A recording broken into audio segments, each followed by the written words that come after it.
They just sent us up.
All right, good morning. I'm Bill Gale, co-director of the Urban-Brookings Tax Policy Center. I'd like to welcome you to today's event. We're talking about tax policy after the midterm elections, and we don't mean just in the lame duck. We mean after they all get back in January. I'd like to welcome you, those of you who are here. I'd also like to welcome our online audience. We encourage those of you online and here to use the hashtag Tax Policy 2019, which is very conveniently located up here, if you wish to tweet about the event. If you have inquiries for the moderator of our panel later today, you can also use that hashtag. So we have a lot to talk about. The Democrats have taken over the House. The Tax Cuts and Job Act, the most sweeping tax overhaul in 30 years, is less than a year old. It's be an understatement to say there's confusion about how the tax will work, especially the international rules and the pass-through rules. There are issues regarding the temporary features of the bill and the normal run-of-the-mill tax expenditures. A government shutdown may be in the works, and our old friend, the debt ceiling, may rear its ugly head again in the next few months. And of course, that's all the good news.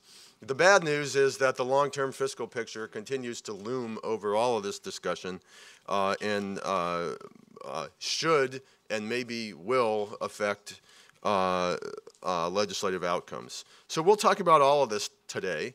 Now, I know what you're thinking. You're thinking, how can they possibly be so sharp that they can talk about TCJA and all of its implications in just a couple of hours? And our answer is, if the Congress can do it, we can do it too. So our agenda today includes an opening talk by Mark Mazur, be followed by a panel of tax experts whose opinions I'm very much looking forward to. And then Senator John Perot, thank you, will offer a keynote address. My job is to introduce Mark Mazur, who will give an overview of the landscape. You can find Mark's full bio in your folder or online. Very shortly, very briefly, Mark is the Robert C. Posen Director of the Tax Policy Center. He is also a VP of the Urban Institute. He has, before Urban, he had worked for 27 years in the federal government, rising eventually to Assistant Secretary for Tax Policy in the Treasury Department, but he also has held a number of other jobs in the IRS, in the Joint Committee on Taxation, the Council of Economic Advisors, the National Economic Council, and the Department of Energy. In the parlance of the play Hamilton, Mark was in the room where it happened for 2 decades. So today I'll talk about where we're headed, what we should expect next. And with that, let me turn the podium over to you.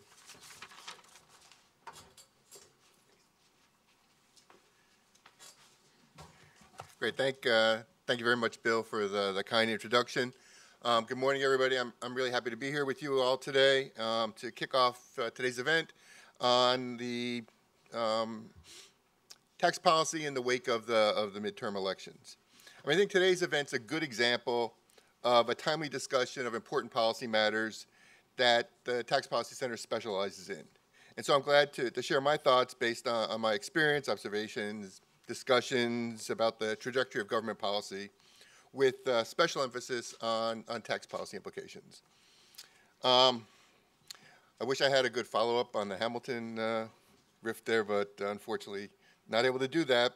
But one point that I want to start off with, just obviously predicting the future is difficult, right? That particularly at this moment, the direction of future federal policy appears particularly murky. And when I was going through my preparations for today, I was reminded of the famous quote by Yogi Berra, the all-star catcher. And he said, "The future ain't what it used to be." And the reason I thought this about this quote was that my first thought after the elections was, well, let's go back in time and look at previous times when one or both houses of Congress have flipped in a midterm election, and maybe we use that as a way to think about this. And so in the last 3 decades, this has happened several times. For example, in 1994, both the House and Senate went from Democrat control to Republican control during the Clinton administration. And the Clinton administration had to figure out how they're going to deal with the new powers that be in Congress. And if you recall, it was a pretty rocky starting point, but eventually got to the point where at least some legislative activity occurred. In 2006, both the House and Senate went from Republican to Democrat control in a Bush administration. And again, kind of a rocky time, but then some legislative accomplishments occurred. And then more recently, in 2010, the House of Representatives went from Democrat control to Republican control. And then in 2014, the Senate did the same. And this was in the Obama administration. And again, if you remember, kind of rocky, turbulent times, government shutdowns, a lot of animosity, but eventually some legislative accomplishments. And so when I was looking at the fiscal policy in the wake of each of these changes, there appeared to be some kind of a pattern. that there were difficult adjustments up front, that it was hard to adjust to the relationships that you had created that no longer worked, and then to develop new relationships, both between the houses of Congress and also between the administration and Congress. And these difficult adjustments led to various types of breakdowns, as I mentioned earlier, exemplified by things like government shutdowns. But then eventually these relationships get reestablished, and legislative accomplishments, big and small, can occur.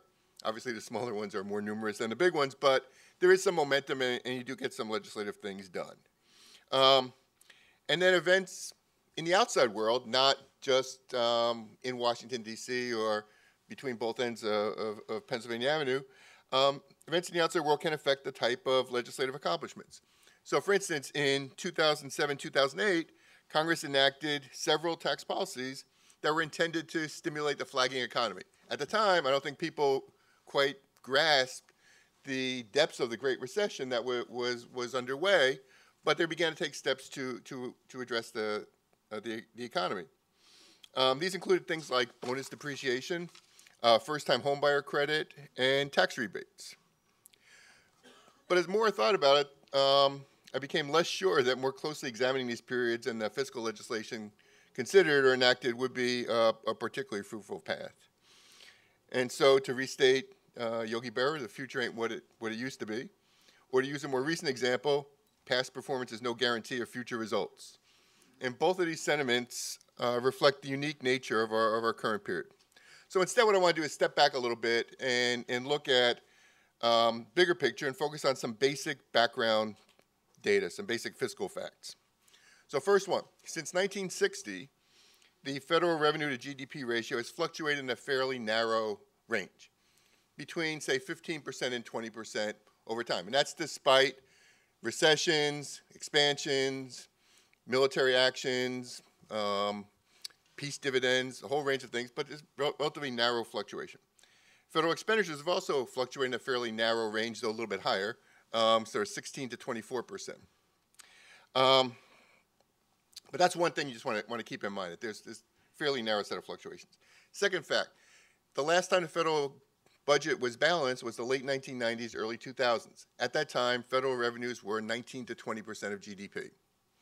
If you kind of fast forward to now and you look at demographic trends, demands for public services, they're higher now than they were in the late 1990s. We have older population, fewer people entering the labor force, more demands for goods and services.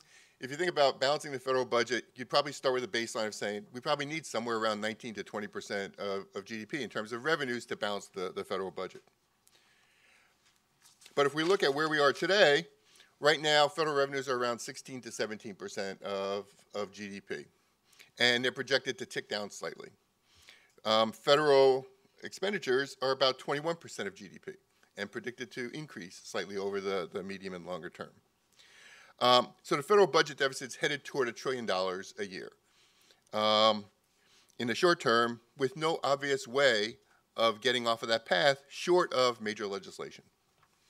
Now, $1 trillion deficits used to be perceived as very scary and a significant sign of fiscal imprudence.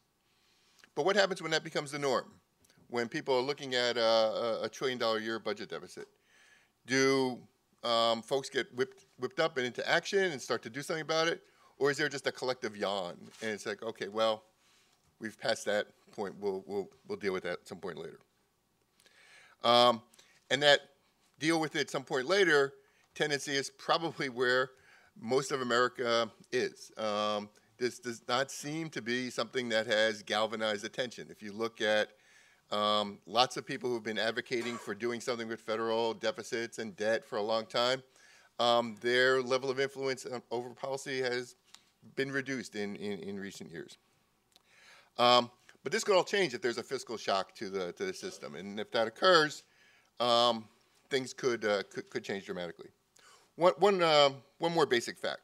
When viewed internationally, the U.S. is a relatively low-tax, low-public service country. If we look at the OECD data, 35 countries there, the U.S. ranks 30th or 31st in terms of revenues to GDP for all levels of government. And the U.S. ranks kind of 25 or 26 in terms of spending by all levels of government as a share of the economy. And the reason for the difference in the rankings, of course, is we run a 3 or 4% a year budget deficit, where other countries tend not to be quite as expansive. So with that background in mind, let's look a little bit forward to the various decision points that are facing policymakers in the area of tax policy. First, there are a number of tax provisions that expired at the end of 2017.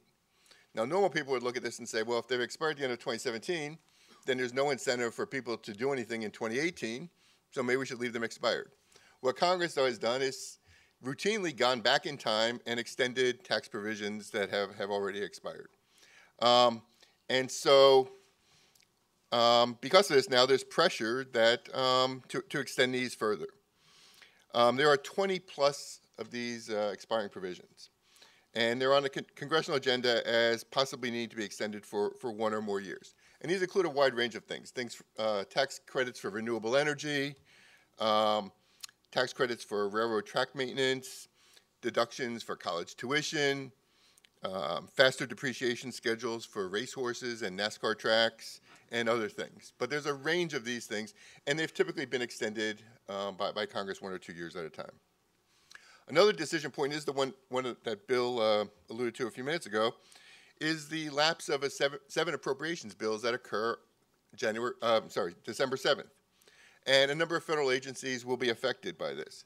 It's about 25% of the federal discretionary budget that's at risk here, but it covers some very important federal agencies. Treasury, IRS is covered by these set of appropriations, Department of Homeland Security, Department of State, Interior, Transportation, and several others. This bill could serve as a platform for some tax legislation passed in a lame duck session, or could turn into a pitched battle with potential for a government shutdown occurring. And at this point, we're a week and a day out. We really don't have a good line of sight into which of those is more likely. There are also some other pieces of legislation kind of pushing along. There's a farm bill and some other things that are trying to get across the finish line. There are a bunch of other tax issues, though, that need to be addressed, perhaps with less pressing time deadlines. These include things like technical corrections to the Tax Cuts and Jobs Act. And Chairman Brady and bill he recently introduced had 5 technical corrections in there. If you've looked at the draft legislation, you probably see dozens of other opportunities where that could be helpful. But that's one thing that could occur. There's also been technical corrections for the Affordable Care Act that have been laying around since 2010 that have not advanced in Congress, but there are many of those as well. There's a 7.5% floor for medical expense deductions that expires at the end of this year. So if Congress is looking to do something for individuals going forward, extending that for another year would at least give certainty to people who incur medical expenses early in 2019. And then at the end of 2019, there are a number of excise tax cuts on alcoholic beverages that were included in the Tax Cuts and Jobs Act. These excise tax cuts benefit all producers of alcoholic beverages, though the percentage reduction in tax bills are larger for smaller producers. And that allowed Congress to call this the Craft Beverage Modernization Act. Even though Anheuser-Busch gets a tax cut, the smaller guys get a larger tax cut. But one thing to keep in mind is these expire at the end of 2019. If Congress does nothing, January 1st, 2020, excise taxes on beer, wine, distilled spirits go up. And pretty much every member of Congress has people in their district who care about this issue. The Tax Cuts and Jobs Act itself also has a lot of provisions that phase down, things like bonus depreciation, that begin amortization of R&D expenses, that change rates, some of the international provisions that were included in the bill, or that expire, almost all the individual and estate tax provisions in the bill.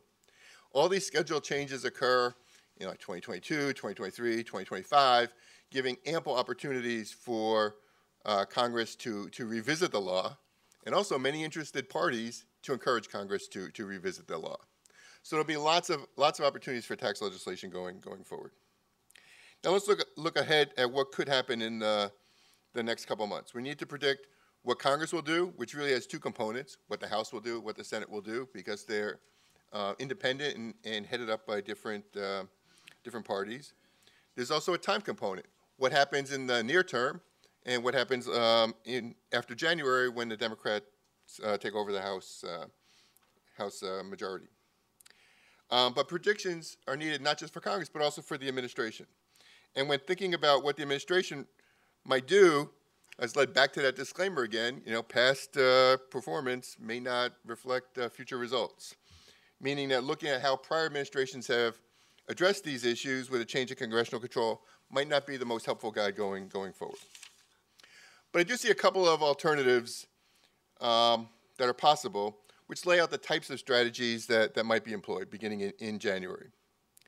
Congress could focus on message bills, essentially serving as lead-ins to the 2020 elections, the next set of national elections. And that these message bills would help clarify differences between Republicans and Democrats, would help potential 2020 presidential candidates lay out a platform and do a number of things. And there are going to be many opportunities for these to occur on the Democrat side. There are no shortage of ideas from the progressive portion of the Democratic Party, including things like Medicare for all, universal basic income, large work-based tax credits, big infrastructure programs, rollback portions of the Tax Cuts and Jobs Act. There are probably just as many potential message bills on the Republican side. Things like Tax Reform 2.0, Balanced Budget Amendment, make the Tax Cuts and Jobs Act permanent, lower business taxes further, index basis for capital gains assets, just a range of things that are possible. If you go down that path, though, you'll pretty much have a bill that passes one of the houses of Congress, not the other, not signed into law by the president. So those would be message devices, but not leading to legislation that was enacted. The other extreme, there are bills that you could imagine being enacted into law and signed by the president. They'd have to have bipartisan support, of course, because different majorities in both houses, but that is possible. In the tax policy space, you could see some of the expiring provisions being extended. There's bipartisan support to do that. You could also see the Craft Beverage Modernization Act being extended, bipartisan support for that. There are IRS reforms that were introduced in the House on a bipartisan basis. You could see some support for that. There are retirement savings proposals introduced both in the House and the Senate, again with bipartisan support. So you could imagine something there. And you could even imagine increased funding for the IRS, something that the Republican Congress has been unwilling to do, but faced with the implementation of the Tax Cuts and Jobs Act going forward, seems like something that they would be more interested in seeing happen to ensure success of the law. And in other policy areas, there are things that you could imagine too, outside of tax. You could imagine a modest infrastructure bill, maybe $50 or $100 billion bill that would focus on areas of key importance, maybe ports, maybe airports. You could imagine something that would be aimed at reducing the opioid crisis or dealing with rising prices of prescription drugs. You can imagine criminal justice reform. There's a bipartisan effort afoot to do stuff to reduce the harshness of some sentences. You can imagine the fiscal 2020 appropriation bills going forward, at least a subset of them. And you can even imagine something like a modest increase in the minimum wage. And this is something that I heard Joe Lockhart talk about, where last time minimum wage was increased, Speaker Pelosi, President Bush. That was more than a decade that people have gone without a minimum wage increase or a raise for millions of Americans. But at this point, it's unclear which of these aspects is more likely. Probably we'll see some combination of both. Several message bills in House and Senate, and also some cooperation on legislation where the obstacles are not too large. But this relatively optimistic scenario does rely upon being able to avoid or overcome potential obstacles. And there are many obstacles that could occur, and I'll just flag a few of these. One, Democrats in the House of Representatives have indicated that they want to ramp up oversight of the administration.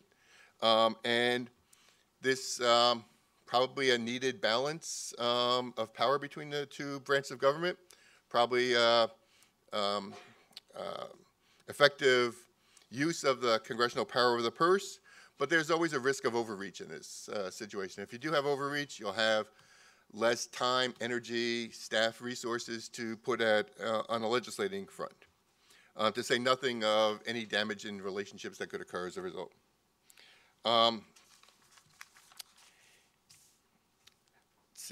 Similarly, the Senate has the potential for breakdowns in dealing with the larger Republican majority or smaller Democrat minority, which will result in things like changing resource levels, even changing offices, but dealing with things like what are going to be the rules for filibusters going forward and nominations and the like.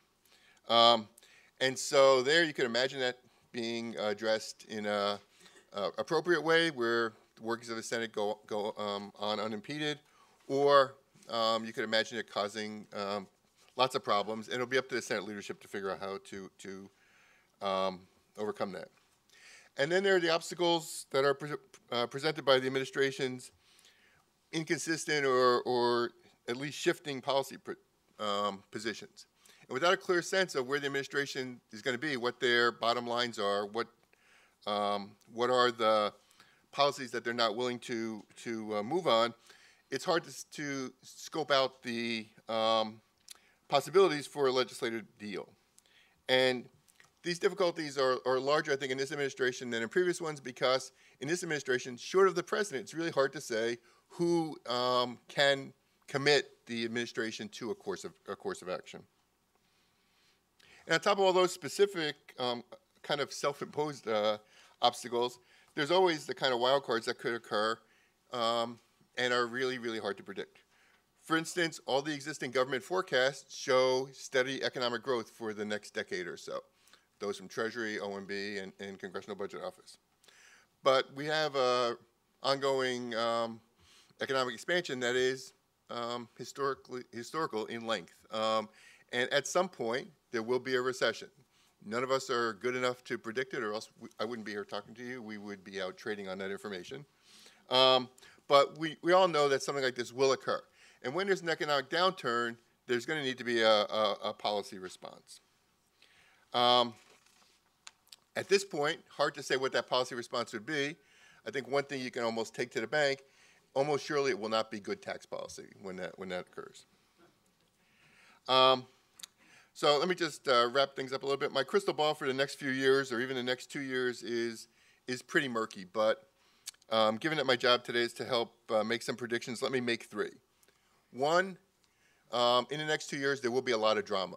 There will be drama on the Hill, there will be drama in the administration, and there will be drama between the Congress and the administration. 2, I think there will be a few significant legislative achievements.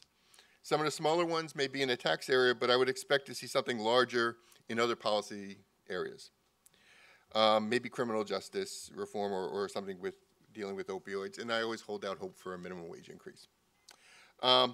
And third prediction is there will be at least one big thing that none of us will foresee that will happen. And I expect all these things will play out in real time. We're going to get our first signals over the next week or so as we see how Congress deals with the appropriations bills. And personally, I'm looking forward to what the future will bring in the way of tax policy issues. And while Yogi Berra has said the future ain't what it used to be, there may be one exception to that rule, and that exception involves the role of the Tax Policy Center.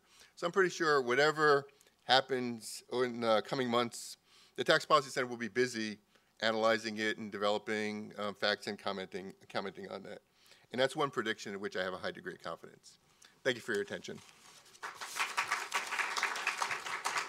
You guys want to now I want to welcome to the stage Howard Gleckman, Mark Prater, Tom West, Sandra Sahlstrom, Kathy Koch for our next panel.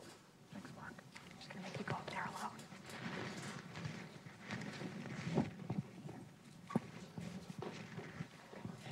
All right. Very nice.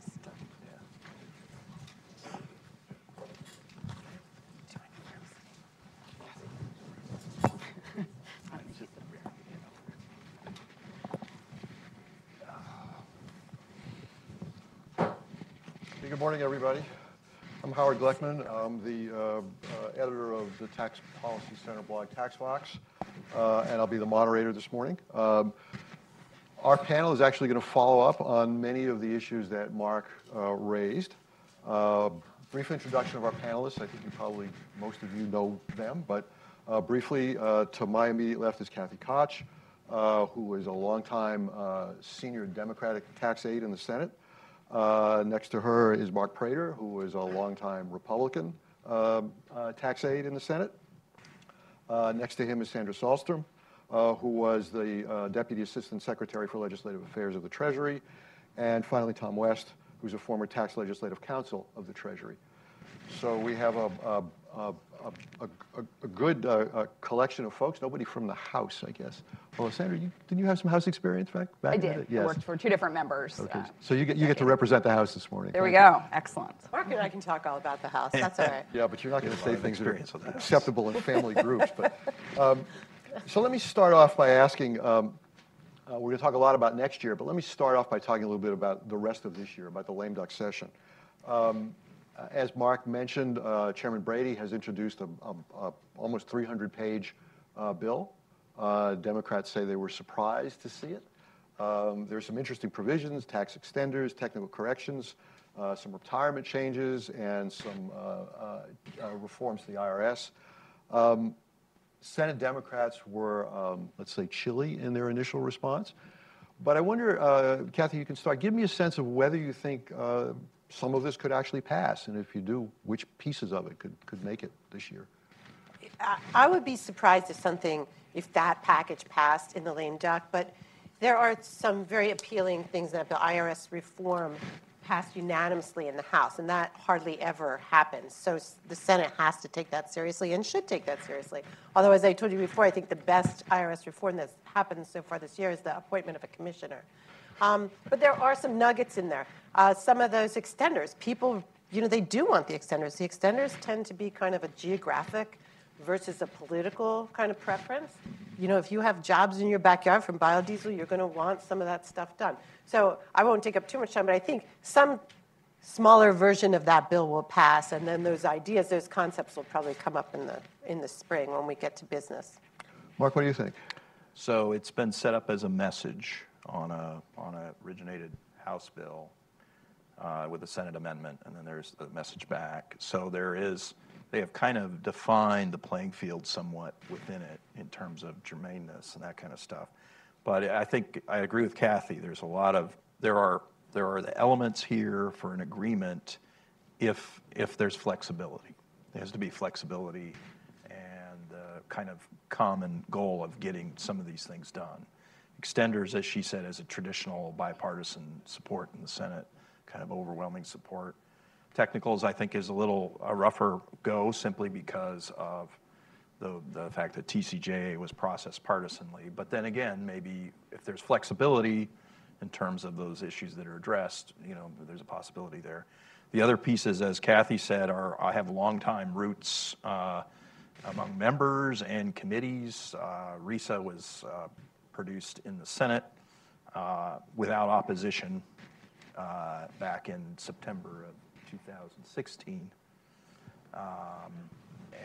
so there's a lot of support there, and so the elements are there. But you got the key players in this case will be the tax writing senior members and the leadership on both sides, and so there has to be flexibility there.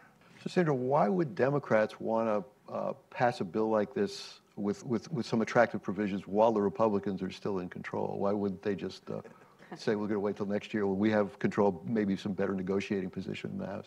Yeah, and I don't think they would. I think, again, to always agree with my friends down here, and then as the one who's kind of the House watcher, I suppose, and be the representative of the House, it needs to be pointed out. You said the Senate Democrats gave it a frosty reception, but as did, House Democrats. I mean, Richie Neal's office, has put out paper urging Democrats to oppose it. So I think it's pretty clear that they have no incentive to pass this bill as is, but I think as, other folks have said, there are pieces that have, a lot of bipartisan support. So I agree with Kathy. I think we're going to see some pieces of this pass, but I think, particularly on like the retirement stuff, Democrats have no incentive to, take up that stuff this year. You have a chairman, incoming chairman, in Mr. Neal, who has a long-time interest in retirement savings in these areas.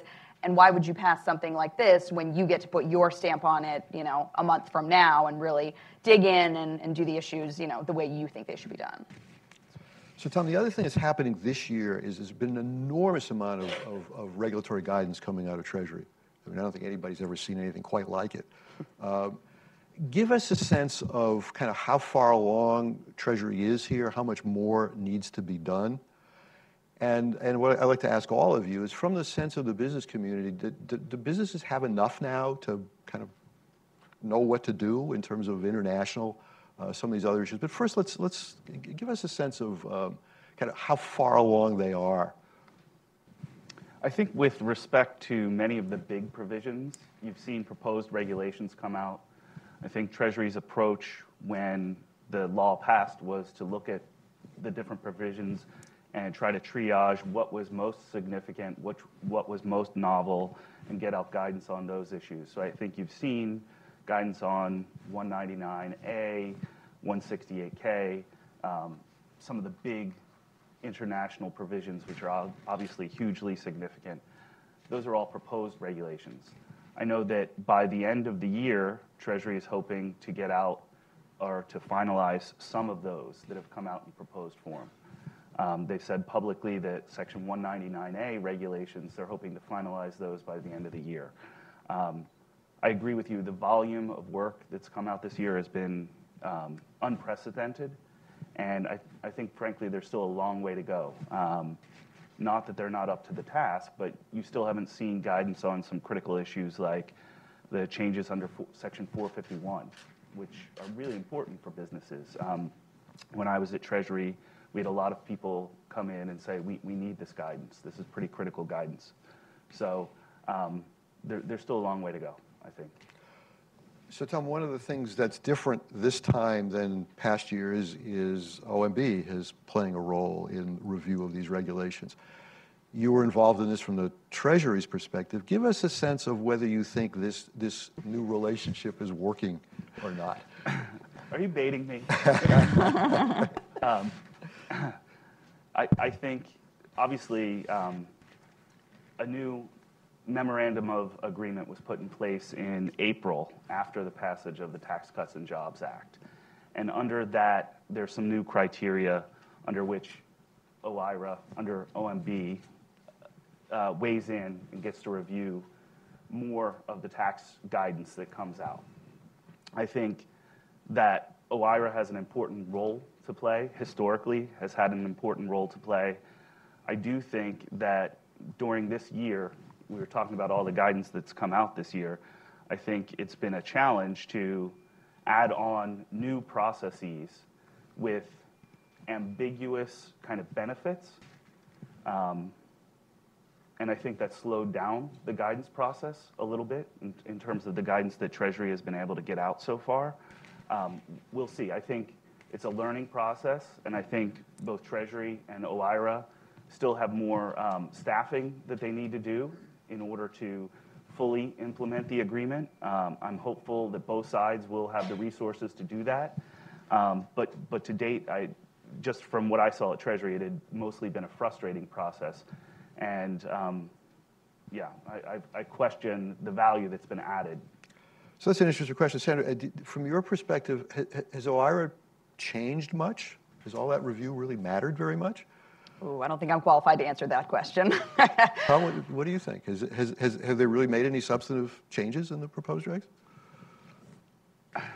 Again, I think that their process and their role is not necessarily to make substantive changes to regulations.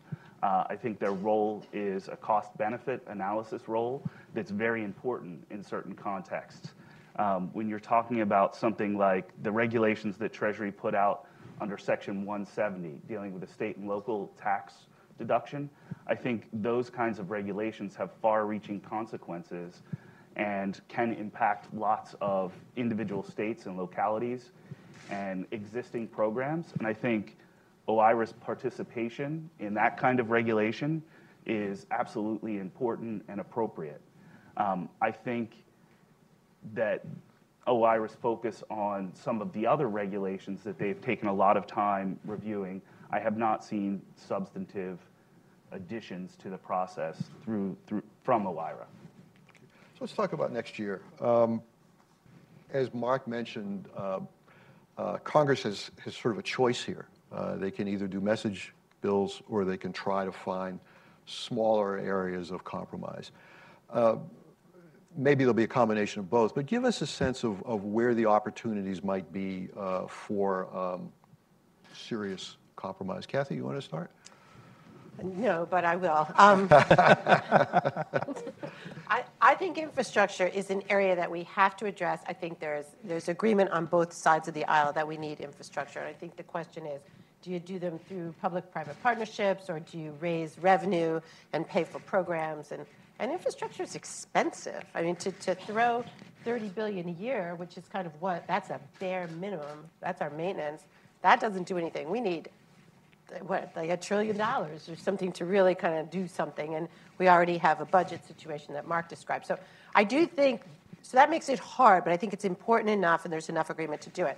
I also look at, the making some of the individual stuff permanent is a potential area of compromise. It has to be done. Every year that we put it off, it gets more expensive to the tune of about $300 billion. Democrats want to make it permanent. Republicans want to make it permanent.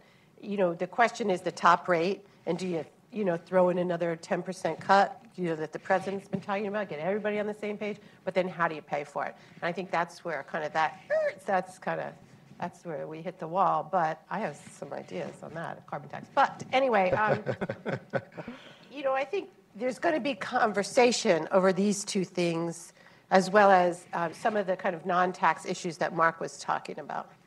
So Mark, Kathy mentions infrastructure. So every politician I've ever met loves to cut ribbons, and infrastructure is a great thing. But there's been no consensus on how to pay for a bill.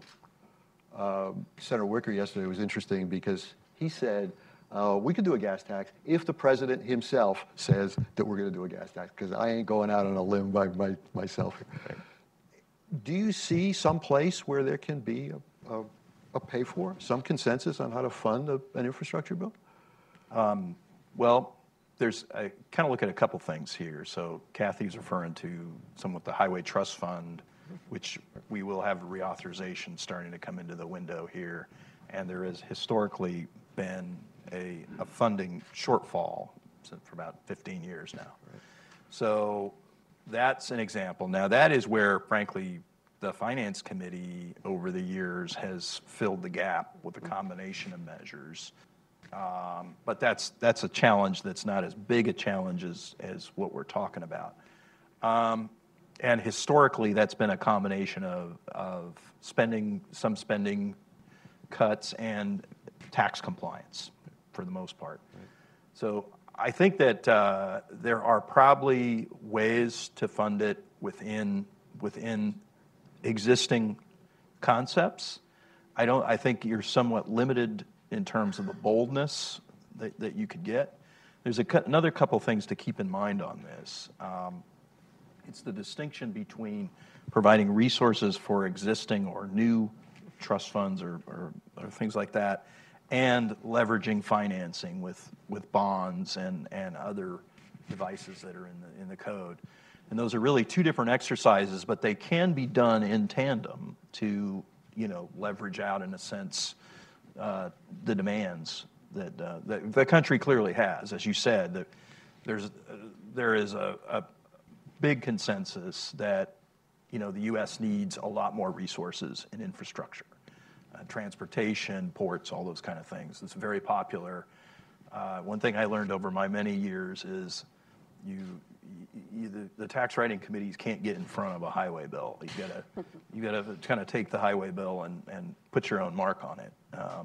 And one of Kathy's old bosses was actually really good at that. Chairman Baucus was both an infrastructure guy and a finance person. A lot of highways in Montana. Yeah. So the other solution, I guess, is you just spend the money and don't pay for it, which seems to be the trend. That's certainly that has occurred too. on, in some cases on infrastructure. But the Highway Trust Fund has been a different matter. That it's been largely stuck within its bounds. But it's such a small subset of what we need, and to go to go out with another uncovered, Yeah. half a trillion seems to me that we are almost at the bottom of that well, the uncovered monies. Yeah, and I think there is a good message in terms of infrastructure. You look at the aviation and airport trust funds, which are been, they've been funded fine. There haven't been crises there. As a matter of fact, surplus in many cases. And NextGen, and Kathy and I both worked on the aviation bill. NextGen was the big focus from the authorizer standpoint. And I, as now a frequent traveler, and as a less frequent traveler, I think NextGen and some of the technology that the authorizers made a big deal about has actually come to fruition. And at least in aviation travel now, the situation is much better. But clearly transportation and the inefficiencies that come from the delays and the congestion are something that's slowing down our growth. So the demand is there. The trick is going to be, I think, finding the right mix of resources and mix of leveraging and the resources for existing vehicles. Yeah, so just a couple points on this. So I think in some conversations with folks on the Hill, some interesting nuggets came up. I think, bonds, as Mark kind of touched on a little bit, is one potential area for agreement in the infrastructure space.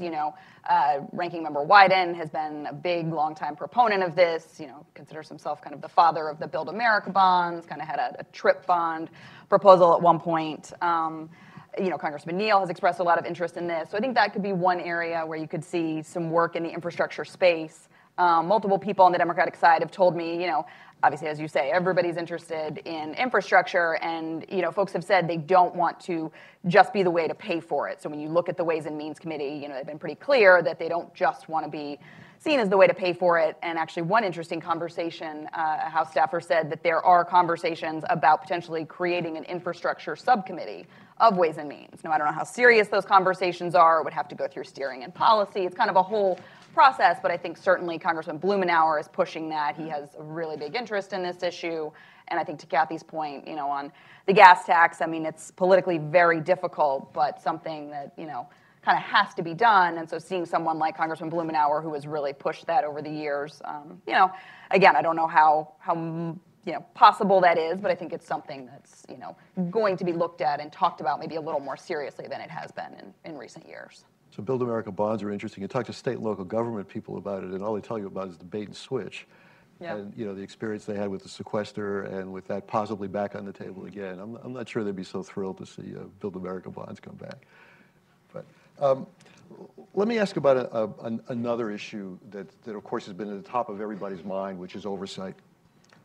Give us a sense, first of all, I'd actually like to ask all of you about this, is what Congressman Neal is going to be like as chairman of the Ways and Means Committee. What's your sense of how he is going to run that committee in contrast to, say, Chairman Brady? Yeah, I'll start off. So, yeah, I think, they have a good experience together. You've got now a chairman and ranking member who will, flip their roles, but certainly have a couple years of working, in those capacities as, leading their sides together. I think Chairman Neal, has a history of being a bipartisan, worker. I think he gets along very well with members both on his side and the other side. So I think there's going to be a lot of opportunity there. Democrats want to get to work. They don't want to just say no. They don't want to just, be adversarial, but there is certainly oversight that has not occurred.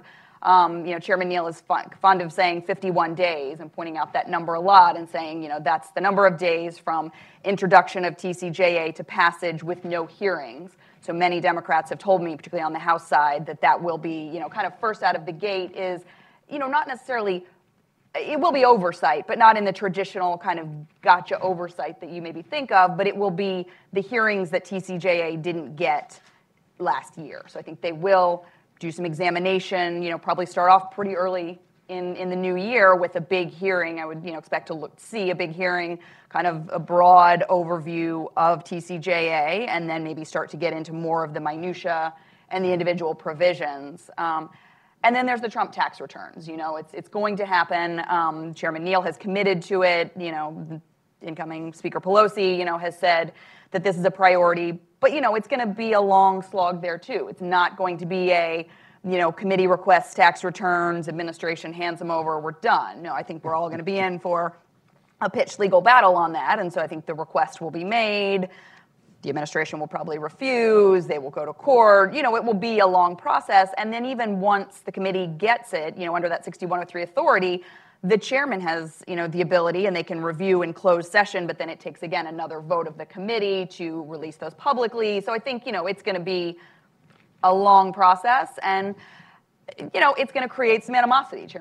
Former Chairman Brady, was very clear he had no interest in that. So that could not poison the well, but maybe create a little bit of tension on the committee, but hopefully not so much that it undoes any bipartisan will that I think will be there in the beginning, certainly. Kathy, do you think is there any risk of this chase after the Trump tax returns becoming just too much of a distraction for Democrats? I think there's a huge risk of oversight becoming a distraction.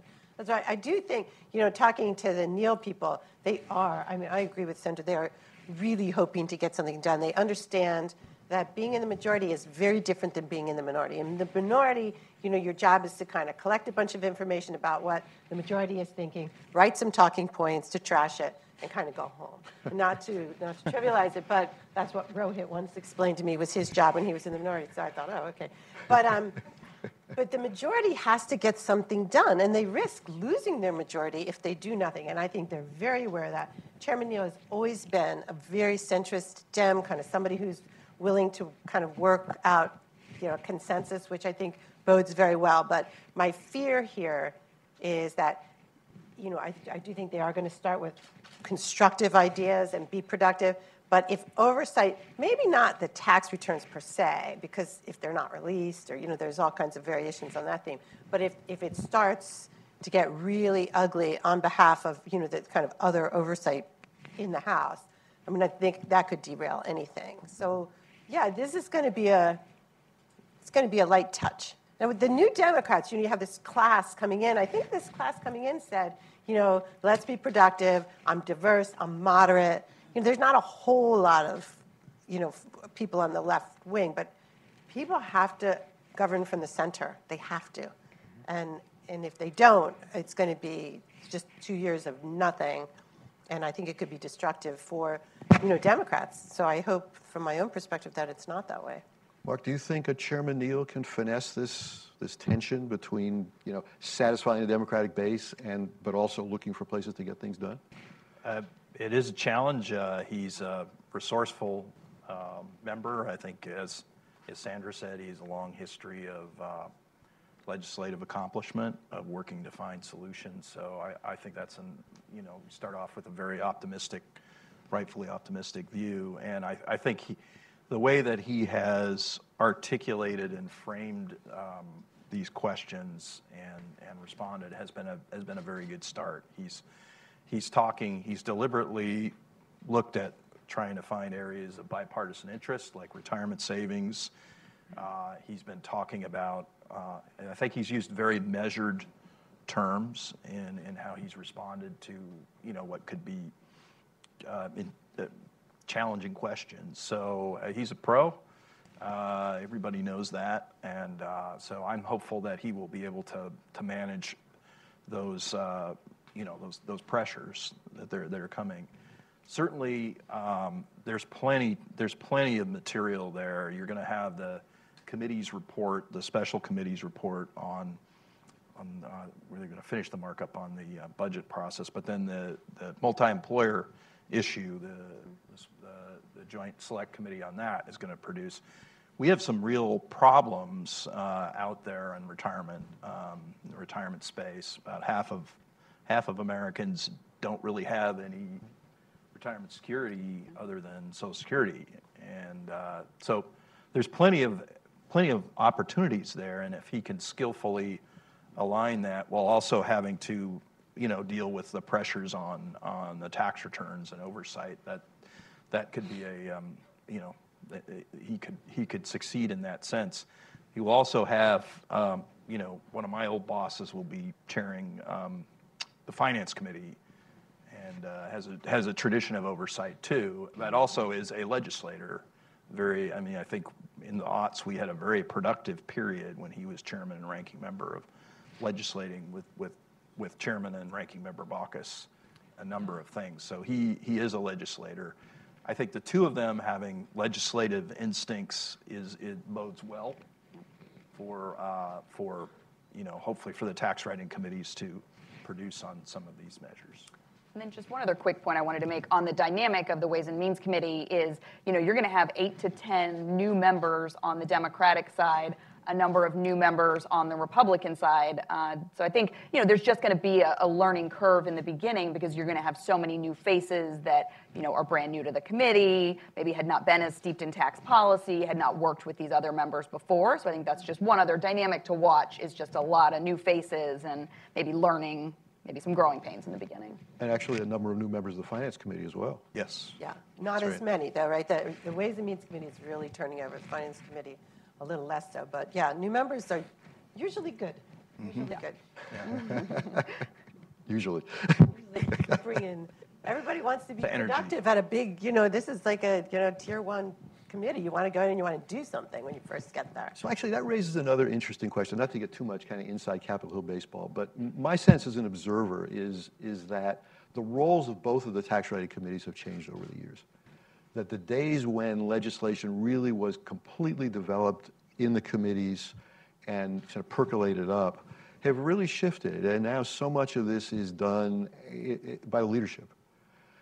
And I wonder if you could talk a little bit about that, about how it's different now. I mean, just one thing, if you're a backbench member of Ways and Means or Finance, you can't get JCT to score anything you do. You're really not important.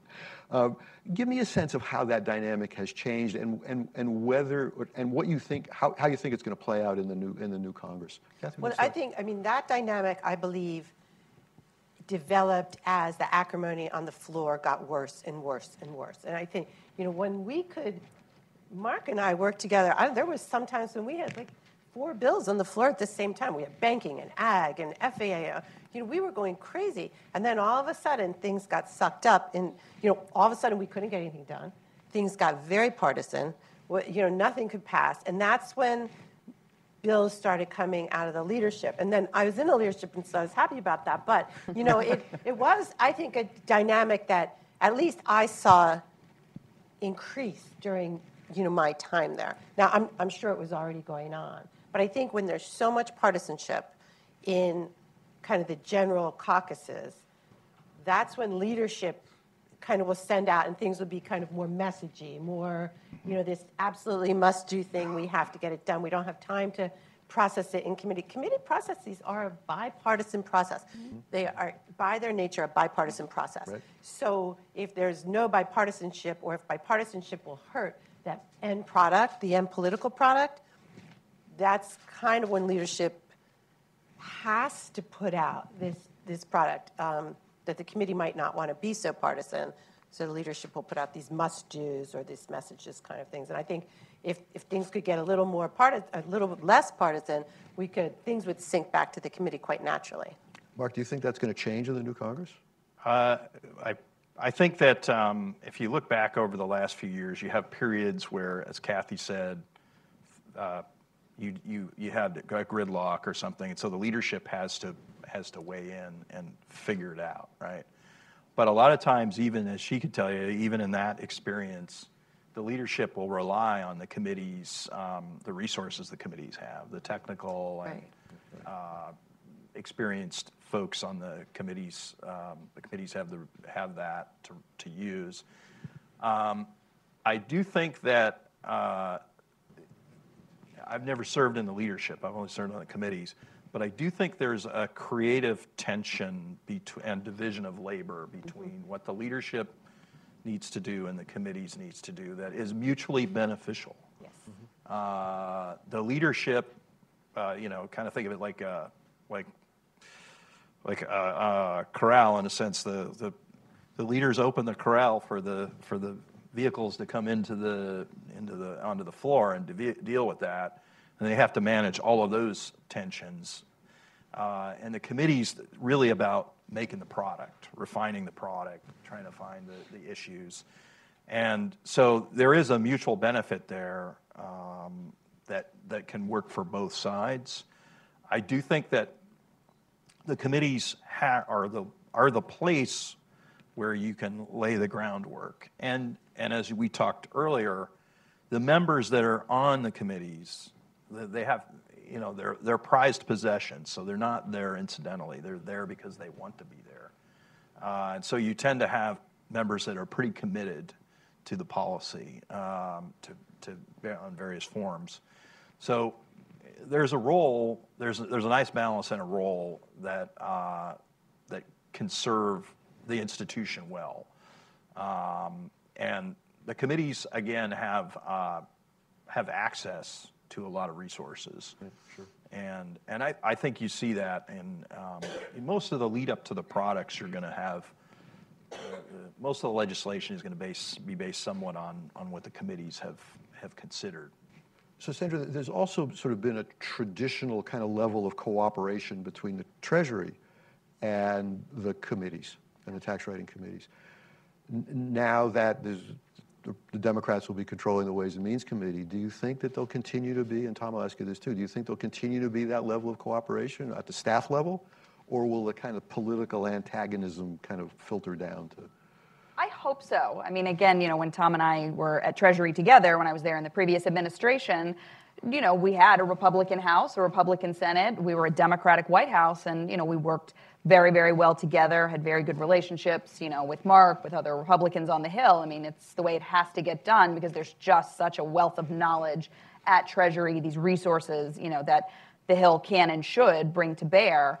Tom is certainly closer to it now than I am, being, more than a year removed from the Treasury Department. But I do think in this administration, there has been a bit of a breakdown, on that. I mean, from, some stories I've heard, that it hasn't been as close, certainly with Democrats on the Hill and then now the Republican administration. So I don't know how that dynamic will change. Now you'll have a democratically controlled House. And so in the majority, maybe you'll get more attention and there will be, a greater working relationship. Maybe Democrats in the minority just didn't find, much help from this administration because, they were in the minority. So I am hopeful that relationship will, if not, maybe strengthen again, maybe change a little bit from what it's been over the last 2 years. And, I think we were talking a little bit before, not so new, but now the director of White House Legislative Affairs, was previously a tax person, a tax advisor. And so I think that potentially will help a lot, that, she understands the issues, really gets it, and just is in a position to kind of push and work that relationship even more. So I'm hopeful, but I'll be interested to hear Tom's experience really over the last year that I've been, away from it. I'm also hopeful. I feel like in my 4.5 years at Treasury, at the staff level, we certainly always had good working relationships with the committee staff and, with JCT. Sometimes we work through JCT with the different committee staffs, and that relationship has always been strong. I would agree that for the last 2 years, by virtue of the Democrats mostly being shut out of the processes, we weren't having those conversations. But I don't think that it was anything at the staff level that we would have a problem with doing. Everybody there is, they're tax nerds. They don't, these are not political people. So hopefully, that works. And by all accounts, Congressman Neal has always, worked well on a bipartisan basis, and I'm sure the Office of Tax Policy would say the same. Let's talk about some specific issues if we can. Mark mentioned the middle-class tax cut. So the president before the election said there would be a 10% middle-class tax cut. Nothing ever happened. I don't think anybody seriously thought it would. But there also are a number of Democratic bills aimed at, in effect, the middle-class tax cut. Sherrod Brown, who's probably running for president, has an expansion of the earned income credit. Kamala Harris, who's probably running for president, has an even bigger expansion of the earned income credit. You have Republicans, Marco Rubio, Mike Lee, others who have talked about expanding the earned income credit. Does anybody think it's possible that we'll actually have a middle-class tax cut in 2019? Maybe perhaps based on some of these EITC ideas? I think when the individual rates are addressed, and the permanence of the individual rates are addressed, there will be more love at the bottom in the form of the EITC, and you probably, I think that the battle will be on the top rate. But I do think that when we do the permanence, and again, the sooner we do it, the better, because we don't have money to wait another day, to tell you the truth. But when we do it, I do believe Democrats will say, okay, we'll make your bill permanent, and we'll cooperate, and they want to do it, again. But there will be some love at the bottom in the form of the EITC. I truly believe that, and I believe that it's an okay thing. I'm for it. Mark, what do you think? Will this morph into an EITC? Certainly that's, the EITC was made generous to a certain degree in TCJA. There was some changes to it, not dramatic changes, but some. And the child credit was expanded, and there were a lot of things throughout the middle and lower brackets. And that amounts, when you add it all up, when you look at the deficit financed piece of the bill, and you throw in the extra years that Kathy's referring to, there's about almost $2 trillion sitting there on the individual side. Right. So the question is then kind of where do you go do the surgery? There's been a lot that's been done in those middle brackets. And the question is, if you go into earned income credit, how do you do it? How do you do it most effectively? And that's something folks can talk about. Mr. Neal had a bill with some adjustments to their earned income credit that I think scored at about $60 billion over 10. Hardly anything. Yeah, but it's still, some adjustments there. Yeah. So, I mean, certainly these are all things that, in the context of a discussion and a negotiation, folks can consider. As Kathy said, the question is, what's the playing field? Are you trying to offset it? Are you trying to adjust other things? And that produces other issues. And I think that, the interesting thing about TCJA is a lot of the business changes, most of them were offset and were permanent, and then the individual side was a significant cut. Certainly you can look at all of that as policy and process going forward. I think as Mark was saying, there are pieces of that are very, very popular. And so, at some point this will all get resolved, and probably at probably later rather than sooner, but you never know. Part of that's political, right? Mark, do you think that Republicans would be willing to adjust the structure a little bit at the bottom to accept some of these changes that Kathy was talking about? I mean, I think Kathy mentioned Senator Rubio, or you mentioned Senator Rubio. Yeah. There are Republicans that are very open to looking at those kinds of things. But he got, to use Kathy's word, he got no love in the TCJA. You get some right? changes on the child tax credit. We kind of, when the Finance Committee did the modified chairman's mark and put a lot of the resources that modified mark created, a lot of that went into raising the child tax credit up. But mostly for slightly higher income people. Well, people it raised the middle. amount. Right. It raised the amount. Yeah. But keep in mind what was going on inside the engineering there. You're swapping out personal exemptions. Right. Personal exemptions tend to be more valuable before you hit to PEP. As under old law, PEP phased them out roughly between 400 and 500. So personal exemptions are valuable for those taxpayers riding up to about 250, 300. So you couldn't just swap out the personal exemptions, and that the members needed a mechanism, and so one of the ones they looked at was the child credit. They also looked at brackets and some other things, AMT, things like that. But the amount of the child credit went up significantly, and so you could look at some of the refundable pieces of that, some of the formulas as those bills do. So look, there's there are mechanisms there. It's a question of what are the objectives of the people that want to make the deal. What do they want? There are places, there are enough mechanisms on the individual side to get you there. Sanders, is there room for a deal on middle class? It's hard. I don't know. Maybe I'm more of a skeptic, but it's hard for me to see how that happens. I think as Mark Mazur said a couple times, about the future ain't what it used to be. But I think in some ways there's going to be instances where the future is what it used to be, and Republicans at times when it's convenient, decide all of a sudden things must be paid for. Everything has to be paid for. And so I think in this instance, you could see maybe Democrats wanting to, do some changes to the earned income credit, make it more generous. And all of a sudden you have Republicans screaming, well, the deficit, how do we pay for this? What do we do? And not that the deficit is, not a concern. I mean, this, TCJA drove up the deficit, quite significantly. And so, it seems hard for me to see a deal happening in this space. You never know. But I think, one thing we all have to be really cognizant of in the year ahead is the calendar. And, we have 9 months, 10 months maybe before, the 2020 cycle really takes over in earnest. A lot of these potential candidates have said they're making decisions over Christmas. So, as you've seen with, as you said, Kamala Harris's bill, Sherrod Brown, we're going to see a lot more of that. And I think you're just going to see more retreat to partisan corners as the year goes along. So I think, you've got maybe until the August recess to really get much done.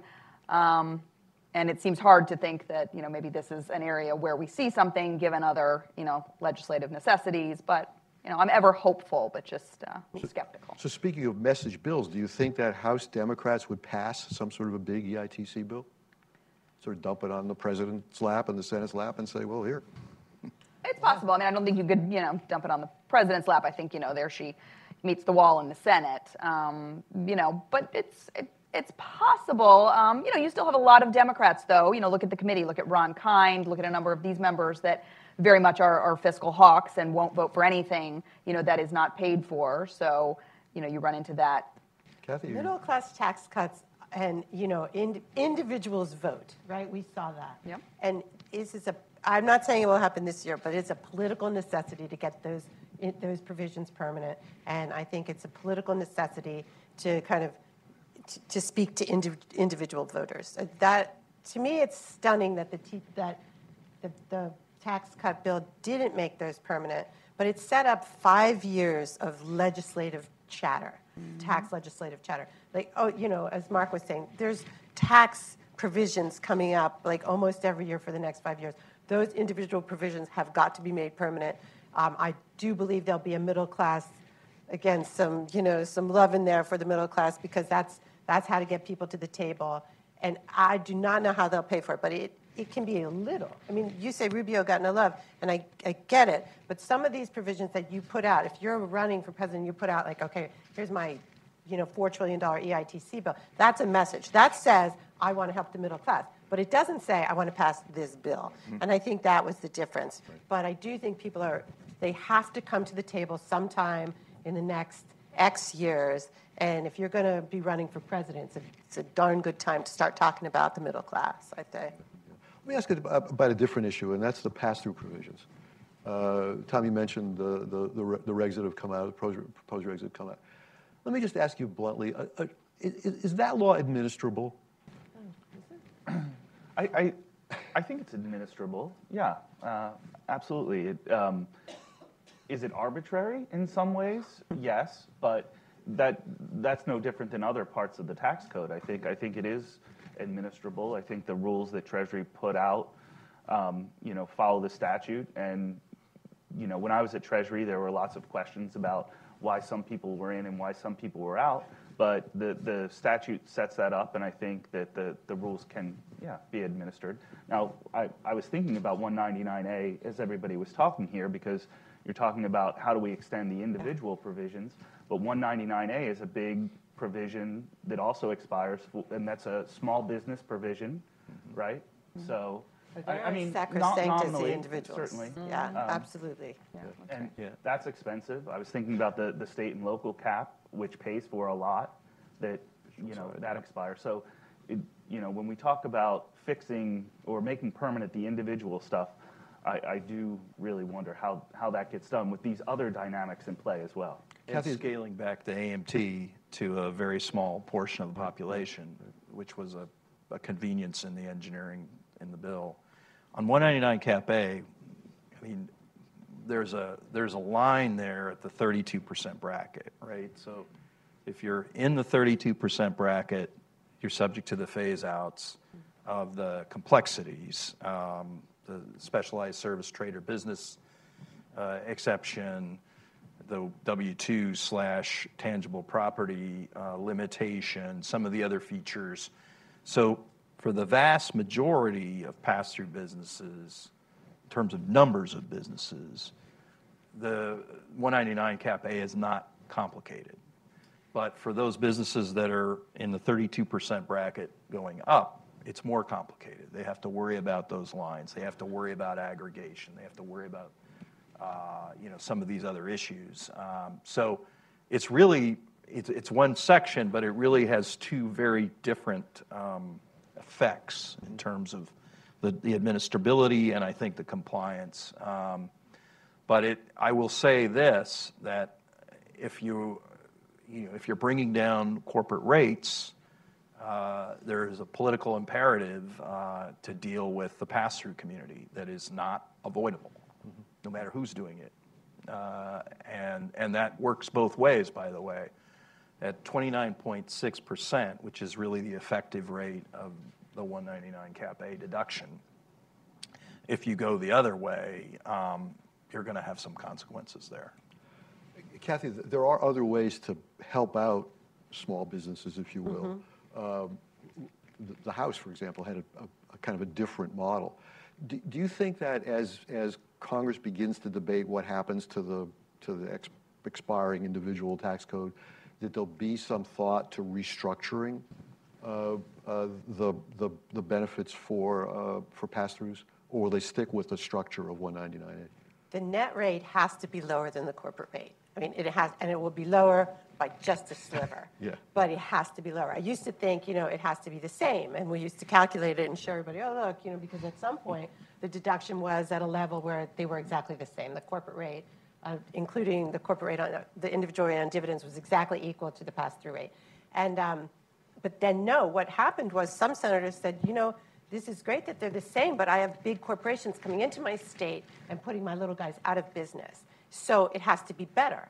And remember, the small business is potentially more politically potent than the middle-class worker. It's the most politically potent, I think, constituency out there over, especially, these days or maybe forever, I don't know. Yeah. So I think I don't think they're really going to rearrange it, because then once you take the deck chairs and start rearranging them, all hell breaks loose. You've got this, okay, people kind of realize what they have now, I think. But whatever happens, that rate, when you calculate the net rate, the arithmetic has to say, I'm a little lower than the corporate rate. So that raises another question, Mark. Is the 21% corporate rate sustainable? Or do you see over time that begins to erode? So I look at it this way. Certainly if you raise the rate, there is revenue associated with that. Is the revenue significant enough to deal by itself with the fiscal challenges we have? Well, certainly it would do something on that scale, but it's relatively small in the nature of the Schumer proposal to go to 25 for infrastructure, I think raises 359 or something like that. But the problem there, the reason I'm talking about it this way is that you have to look at what the trade-offs are, right? So the U.S., one of the main goals of this exercise, which has been a bipartisan goal, to bring the rate down and largely offset it, right? The question is, where's the appropriate rate? And where at least the big six folks were, the Republican negotiators that kind of talked about the big issues, was to try to hit the OECD national average, right? And that's right around 21, 22%. It varies based on what member countries are doing and based on what year you look at it. So we're kind of in that range. The problem is, if you just look at the rate by itself as a revenue mechanism, you're going to have consequences that you have to deal with. So the extent that you push it up, You can have arbitrage in terms of income shifting. You can have other consequences going on in terms of the value of some of the base issues, the tax base issues and other things. And the world is, one thing I've learned over the years, being on the policy side and committees, is our trading partners are very nimble. Most of them are parliamentary governments. We're not. And so it takes us longer, and we tend to do big things in kind of shifts. When political shifts occur, like in a new administration, a new party, whereas our trading partners can do it if the consensus is there among one party, parliament. So our trading partners are responding. Canada's responded, for instance, on bonus depreciation. Others will respond on rates. Others will respond on the international pieces. So that's all to play out. The thing is, the playing field is changing. Since we changed it, they will change it. So the consequences of moving up the rate are very significant. And they're really, frankly, in terms of either financing things, there isn't that much revenue there for some of those consequences. Sustainability, to me, will be tested by kind of some of the macro and the internal policy dynamics. The macro will be kind of how is the economy doing, what are our trading partners doing, all those kind of things, political things, all those things affect it. But one thing I'll say, to me, the ACA is a bit of an analogy here in the sense that the ACA, Kathy wrote a lot of the ACA. I was just kind of like a participant. All the good parts. The good stuff. She wrote the good stuff. But my point is, the ACA was an imperative. Democrats had a significant majority. They had to produce on a major domestic initiative, and President Obama chose healthcare. And when the parties are under pressure, especially again in the U.S. system, which is not parliamentary, it's only parliamentary when you have an administration and a party of the same power and the political momentum that an election gives you. Then we're like a parliamentary system. But you have to go to the toolbox that you have, no matter how partisan it is. You have to go to things like the individual mandate, which was a Heritage Foundation idea, or the employer mandate, which I wrote a bill on for Senator Dole and Senator Packwood back in '94, or a cap on exclusions, which was done in the form of a caddy tax that Kathy and I joked about this because I gave her a memo from like 10 years before on Senator Bradley's proposal in the Finance Committee. So you can't, there's a certain amount of ideas, right, that are viable. And then the party that has to produce or feels that it has to produce has to go to those ideas and then adjust them for the political necessity of getting votes. So let's talk about the elephant in the room. Mark mentioned it in his talk. We're going to have $1 trillion budget deficit next year at a time when the economy is strong. We're talking about extending the individual tax cuts $2 trillion, ka-ching. You know, down the road, this bill Brady just put out, $55 billion, ka-ching. You know, we're going to pay for this somehow. So where? I mean, you know, not enough money, and it's too complicated to do corporate. You can't raise taxes on middle-class people. You can't do that. Where's this money coming from? How are we going to do this? I mean, I wish people would take seriously, you know, the idea that we, at some point, are going to have to turn to an incremental revenue source. I think that we can't just keep driving down this road, but we won't do it until things get so crazy that, you know, it has to be done, because that's how we legislate tough things. But there are incremental revenue sources out there. I mean, I think a VAT is probably not politically viable in this country, but I think there's momentum building around carbon tax. I'm a personal fan. I'm not advocating professionally, but you know, there was a bipartisan carbon tax bill was just released this week in the House. That's actually a pretty big deal, I think. You know, Corbella was out there, was a Republican. Now we have a bipartisan bill. When Republicans can get behind this too, I think it at least adds to the conversation. And I think at some point we have to consider it. We talk about the OECD average rate, but they all have VATs. You know, we don't have this incremental revenue source. So I think we're going to have to come to terms with the fact that we're going to be carrying these huge deficits, which are going to limit our ability to react when there is a recession.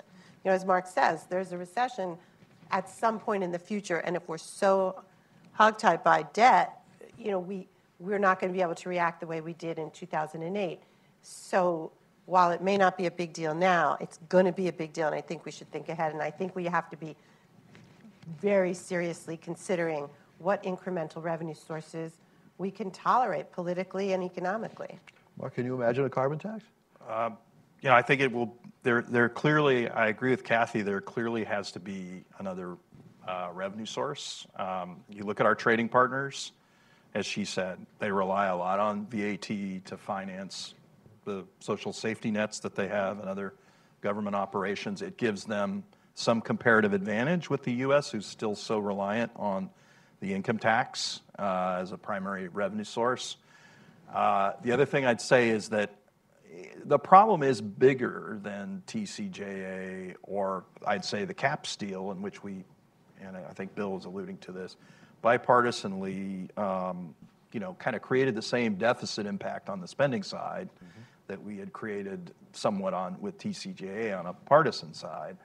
So, but what those things do is just accelerate a problem that's already embedded in the structure of the U.S. system, which is, the demands, as Mark was saying, the demands by baby boomers and others are putting on the spending side, and a relatively level revenue base and a limited revenue base. Look, to me, it's just numbers, right? Politicians are very rational creatures. They react to signals. They are not. They will respond when external signals force them to respond. I was struck by, the Federal Reserve Chairman's comment and the market response. And I think the S&P went up 2.3%. Yeah. So people worry about what's in their retirement accounts. They do worry about some of these signals. I think some of these things can be sparks when they become material enough.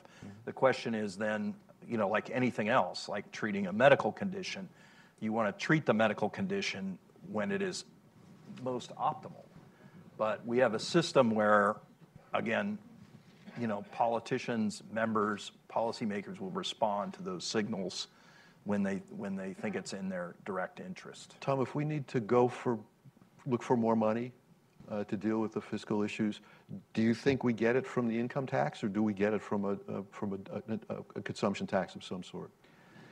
I think politically, a consumption tax seems problematic still in this country. I mean, we crept toward it with the BAT idea, and we see how well that went.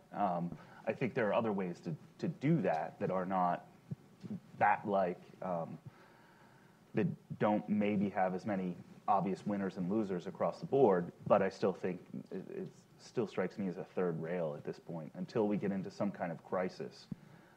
I don't know what other sources. I was reading something the other day about the capital gains rate is particularly low right now, arguably, and there's a lot of money there. I'm not obviously advocating that, but in terms of sources of revenue, I can see that being something that comes up again at some point. Yeah, I think I'll that is advocate actually that. more of a third rail than a think carbon so? tax. Yeah, I do, but I that's because of my Republican colleagues like that. But it seems to me so sacrosanct. And now we have an innovation package that's going to kind of do more in that vein. But The problem with capital gains is, depends on whether you're looking at, I think the Joint Committee has not published this, but talked about the revenue maximizing rate being, and Tom's right, there's money there before you get to that revenue maximizing rate, but it is not going to deal with some of these things. It's not going to be enough to deal with either financing a middle class tax cut, if that's what you're talking about, or significant deficit reduction, or financing infrastructure. It's there, but it's on the magnitude of 100, 150 billion, maybe 200 billion before you hit it, because we've already got the ACA tax and the 20%, so we're at 23.8. There is some headroom there, but I think Kathy's right. The trade-off there for the political and policy controversies it would trade versus the revenue is something that's a challenge. But there are challenges on all these things. Sandra, you want to jump in? Well, yeah, and I don't know. I think I'm not willing to concede that just because it's not enough, it should mean that we don't do it at all. I think to go back to the corporate rate, and your question, is it sustainable at 21? I would say no.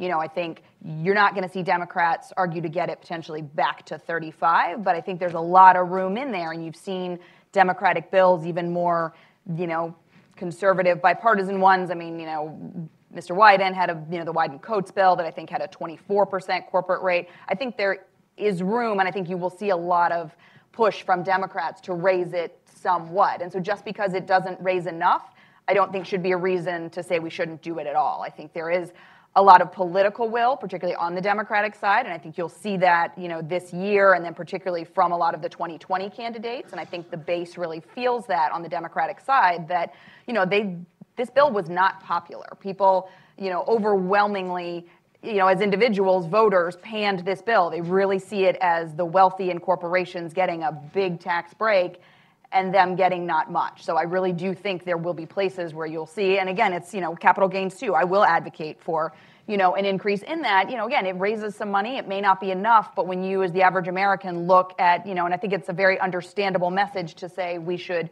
equalize or certainly, get much closer, the taxation of wealth and wages. That speaks to people. I work for a living. I make my wages. I am taxed at a higher rate than someone just earning, off of their wealth. And I think, so there's things like that. And you talk about the politics and what's politically palatable. I don't know, I think it might be more politically palatable than you think, because there is, a base, particularly on the Democratic side, that really understands that, and I think will push for that. And I think you'll see a lot of your 2020 candidates on the Democratic side, pushing for these things. One of the consequences, I think, of doing reconciliation for either side, I've seen it both sides, is the party that chooses it, of course, they get their guarantee of a vote. The party that's not participating then gets to refine its message, and you saw that in '93, you saw that in 2009, you saw that in this time. I do think that, again, when you look at the business side of this, you've got offsets on the business side north of $1 trillion.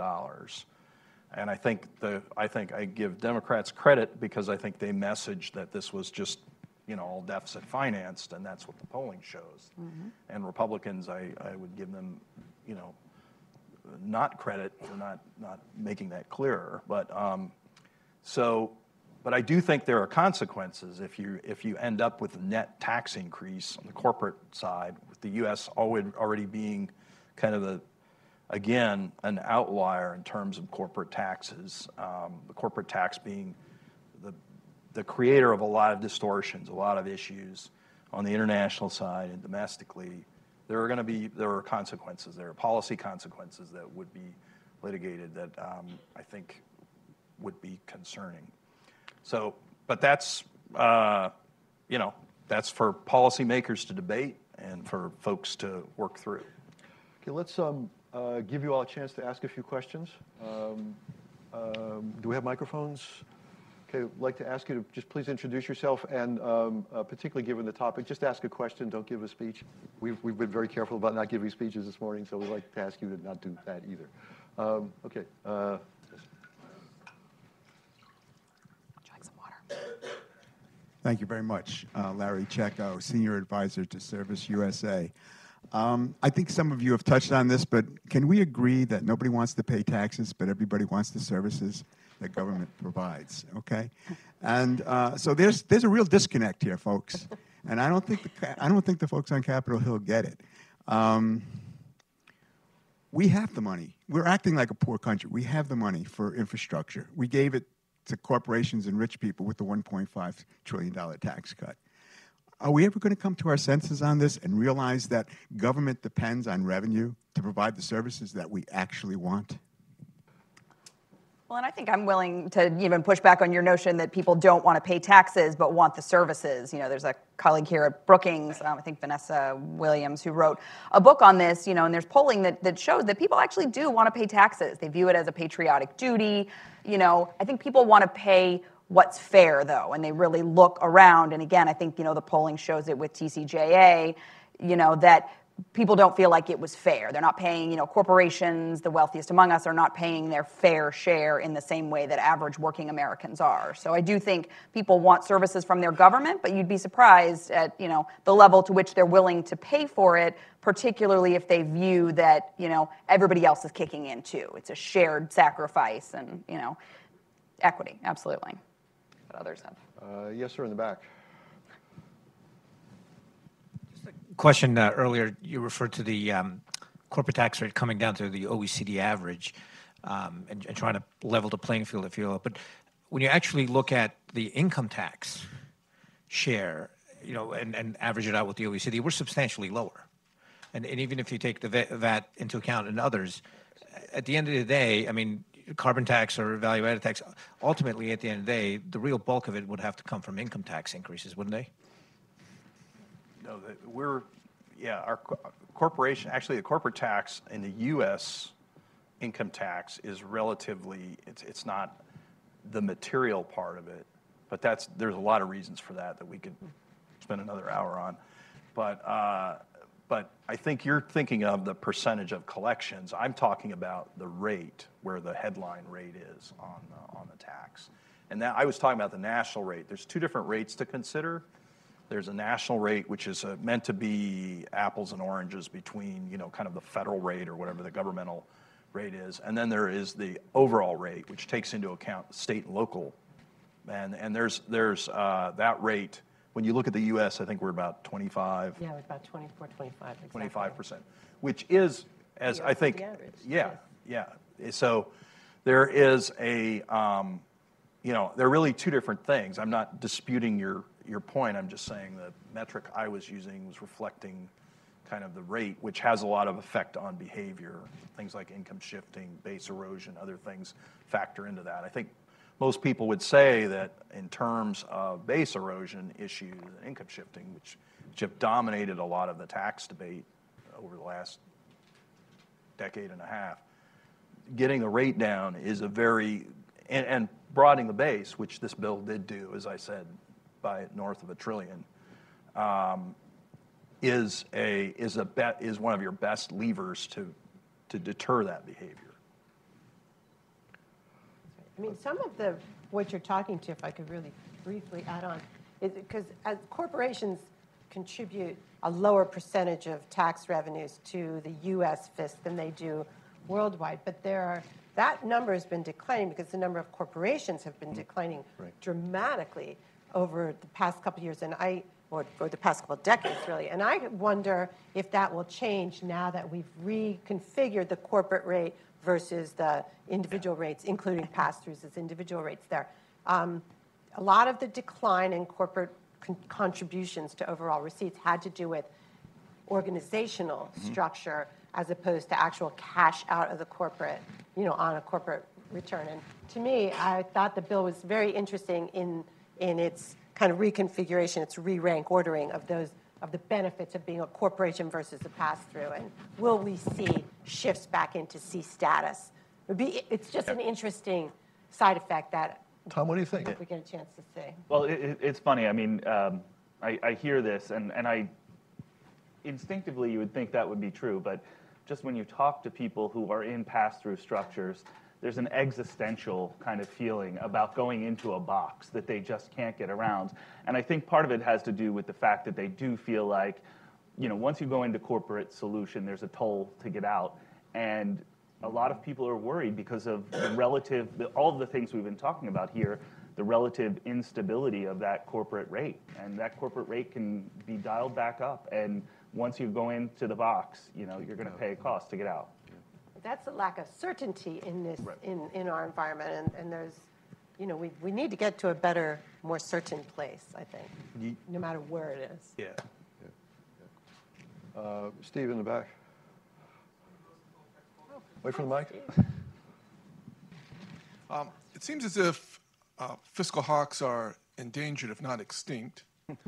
And what does that mean to the process, especially as you have so many newly elected Democrats who want to do something? And Pelosi was under some pressure to get rid of the pay-go rules to allow them to do something. You have Republicans who probably have very little standing to object to increasing the deficit at this point. And then you've got the king of debt as our president. So in this environment, what does that mean? I think perhaps Kathy suggests in the short run, we'll see middle-class tax cuts or something like. I agree. I don't think there's any deficit pushback. But what are we doing now? Just waiting for the crisis, like with global warming? We just waiting for something to blow up before we do anything? Or will there be any coalition for fiscal responsibility and maybe new pay-go rules or standards to try to impose some sort of discipline and to distance ourselves from the systemic issues that Mark observed? Yeah, I think you'll get a test of that when, divided bodies here go through the budget process. So they'll each be going through that drill. It's a spring drill generally. There's hearings and then there's budget resolutions, and I'll be curious to see kind of what the House produces on its budget and how the Senate responds on that. So that'll be an early indicator, because to a certain extent that will frame kind of where they think they need to go. Will you be able to take those two budgets and put them together? So, Mark, I think there's a deeper question here, and maybe Steve was trying to get to it. Given the political unpopularity of fiscal prudence, maybe not since Bob Dole has there been a real national politician who actually really cared about the budget deficit. Is it even imaginable that Congress would show some fiscal rectitude without the cover of the strong support of the President of the United States? I mean, doesn't this really come from the White House? You've got to have that leadership. And it seems to me, again, you look at recent history, TARP forced action, right? Money markets were going to freeze up, there were going to be problems. TARP forced action is a good example. Divided government, Republican administration, Democratic Congress. But action was forced because what was going to happen was not sustainable in terms of a crisis. Similarly, I think it'll have to be signals sent to upset that what you're talking about in terms of the status quo, which is to, I think, as we talked about earlier, to defer recognition to defer tackling these events. I do remember back in the mid 90s or the late 90s when the Senate on a bipartisan basis was passing numerous on the BBA, the 97 BBA, passing numerous entitlement changes and other things, fiscal reforms. Of course, we undid one of those, the doc fix, year by year. But there were other ones, the Senate passed and then the House did not want to go there. The conservative House did not want to go there. So, I think, again, I would just say members are rational actors. They respond to signals. I think you can create the template for them to react, but it will have to make the consequences immediate. I think I've told this story maybe to some of you before when we were doing JSCDR. Sarah Keel and I went to this bipartisan chiefs of staff dinner, and one of the persons raised the hand and said, "Why should we do any of this? I mean, we just went through the BCA, the debt was downgraded, and now interest rates have dropped since the crisis. So why should my boss, who doesn't believe once they expand entitlements, why should my boss want to reduce them? What's the action forcing rationale for that?" Yeah. And that, unfortunately, it like I said, it's not it is the analogy to the healthcare point. If you have an issue, it's better to deal with it before rather than later, right? But It's the great paradox of fiscal policy, right? When the economy is strong and interest rates are low, there's no incentive to do anything. And when the economy is bad or interest rates are high, no, you can't raise taxes, you can't cut spending. Right. So there's never the right time. Right. Yeah, we're handcuffed and it's getting worse. But I do think, yeah, if everyone joined hands and kind of leaped off the cliff together, or like 49% of them, it would work. But leadership has to come from everywhere. You see any cliff jumping in 2019? I don't see cliff jumping in 2019, no. But I see cliff jumping in the next decade. Yeah. I mean, 5 to 10 years, I'd say, yeah. We have to. I mean, in 5 years, we have a fiscal cliff, and somebody's going to jump off that cliff or fall off it, and that's the bottom line. Sandra, do you see any cliff jumping anytime soon? No, and I think, back to Steve's question, though, I mean, again, maybe I'm just the cynic here, but I think, yes, the true fiscal hawk is a dying breed. I brought up Ron Kind earlier, and I think, he's one of these few members who really is a true believer and won't vote for things no matter, how popular, if they're not paid for. You look at the Blue Dog Coalition in the House, it has, been shrinking in recent years and continues to. But it's a convenient position for a lot of people. And I think, we lived through the Bowles-Simpson Commission, in the previous administration, and, the sky was falling, and we were all screaming about deficits, and oh my God, we had to fix it. And, I do think we're going to see more of that rhetoric in the years to come, particularly from folks on the Republican side who will quickly forget. We've already seen it from McConnell and others, who quickly forget, the impacts of TCJA and what it did to our revenues and what it did, to the deficit. And, start saying, well, my God, we've got to cut Social Security, we've got to cut Medicare, we have to look at these things. And, I think it's a ruse, I think it's preposterous, and, I think it has to be called out for what it is. Other questions? Carl?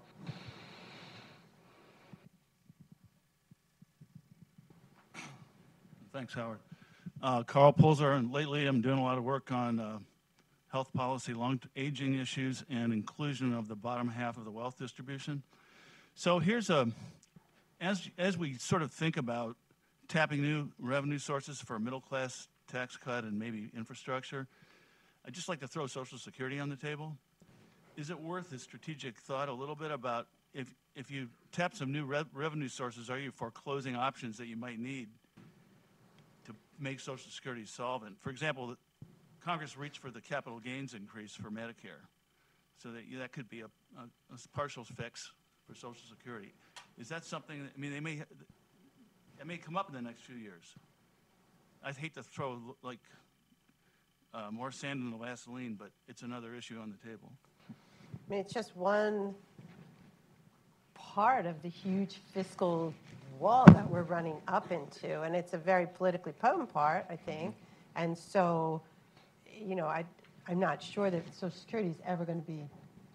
Well, I think there are things you can do inside Social Security, or on the formula side, you can actually make Social Security more progressive, which is kind of that's where its need is really, because of that 50% figure I was talking about. You can make it more progressive, help on the solvency, and do that in terms of the formula and how the earnings are calculated, the benefits are calculated.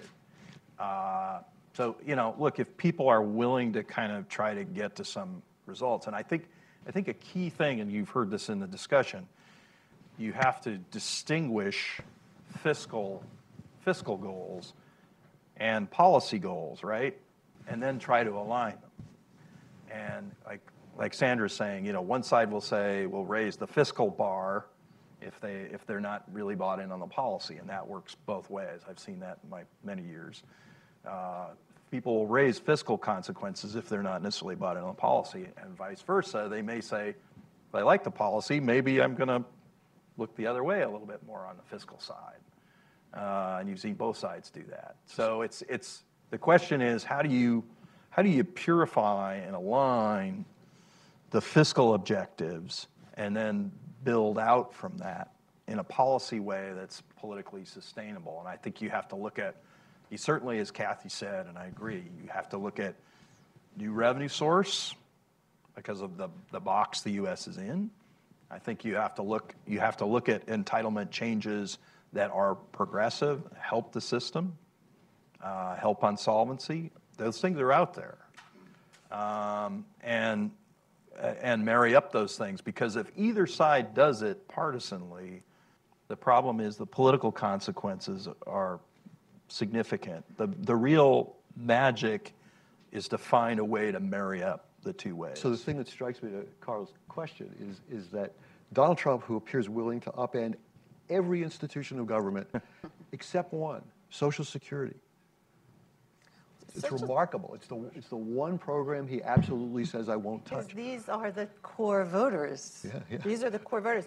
And it's interesting, when you're talking about making Social Security more progressive, and I do not disagree at all, but the kind of nature of the program is not an entitlement program, but as a savings program, gets threatened when we make it progressive. And that's always been kind of the left view, is that once you make this an entitlement program, then it is subject to all the cuts that all the others. When it's a savings program, you deserve it, and we're not going to argue. Right. And that is, I think, how many Social Security recipients, my dad certainly felt that way, and he didn't need Social Security, like we weren't rolling in nickels, but, you know, he thought that I paid in, I should get out. And I think that the core Trump voters, the Rust Belt that fell, these are all people who I would bet feel strongly. I mean, I don't claim Sandra, to be a any chance at all the Democrats are going to even raise the issue of Social Security in 2019? You're entertaining Patrick. I mean, quick and simple, no. Okay, I think, okay, let's move on. there are things, again, to be discussed, raising the tax max. I mean, there are certain things like that to increase its solvency. But again, let's not forget that, Social Security can pay 75% of its benefits into perpetuity. So I think, again, when there's this crisis, Social Security is going bankrupt, we all have to stop and take a step back and really look at the program and what it's doing. But no, I don't see Democrats having any appetite to touch Social Security, nor should they. Kim.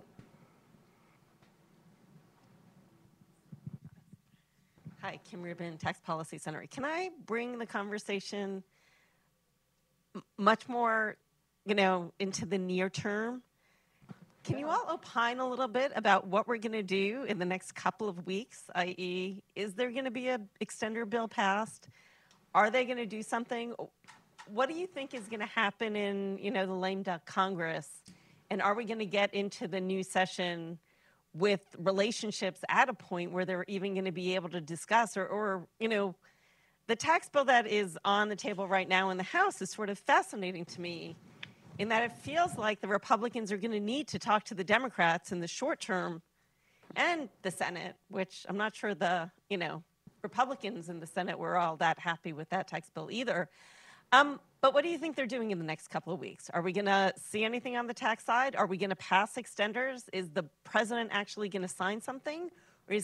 Or is he really going to shut down government, which he, likes talking about, but I can't imagine benefits anybody? So bottom line, Kathy, what's your prediction? Are they going to, how much of the Brady bill is actually going to pass, if anything? I think there's a chance for small portions of the bill to pass, like extenders, for instance. I mean, I wish there'd be some negotiation and quid pro quo on the technicals, but I doubt it. I think it's going to be as little as possible, kind of the lowest common denominator, small ball, but get the extenders done, and it'll be in one big, mashup with the December 7th funding bill. They have to do something. I mean, I don't suspect that anyone in Congress is anxious to shut down the government. I can't speak to 1600 Pennsylvania Avenue, but so I would say this won't be an expansive legislation, but I don't think they're going to come back even angrier at each other. I don't. I think next year will be, we'll be starting at the same place, but not behind. Yeah, I mean, the Senate will have an opportunity to respond, assuming the House sends this over. And then the question is, what is that response? Is it, do the two leaders pull in their tax writers? They're going to have discussions about on the spending side, and what do they do inside that? And that is an unknown at this point. But I agree with Kathy. I think there's enough there. Again, if folks are flexible, if people really are aiming to get a deal and are in deal-making mode, then there's probably some way that can shake out. IRS reform is not too controversial either. For what it's worth. Sandra, what do you think for this year?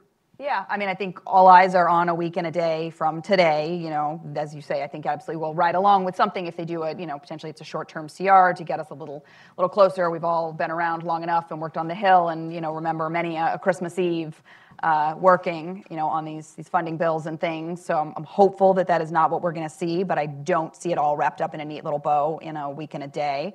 And I think, all of that is going to be driven by 1600 Pennsylvania Avenue, how much this president wants to go to the mat on the wall. And with Kathy, I think there's a lot of room for a deal on the Hill, and folks are eager and are working. I don't think it's a foregone conclusion that this tax bill, passes the House this week. I've heard from some that even Republicans are having trouble rounding up votes on their side. So I think, like you said, if the Senate gets something, they'll have a chance to respond. But I wouldn't take it to the bank at this moment that this thing necessarily even passes on the floor tomorrow. So, I think, we've got a lot of, pieces moving and a lot of questions up in the air, but, Tom, did you sense any burning desire to do technical corrections right away?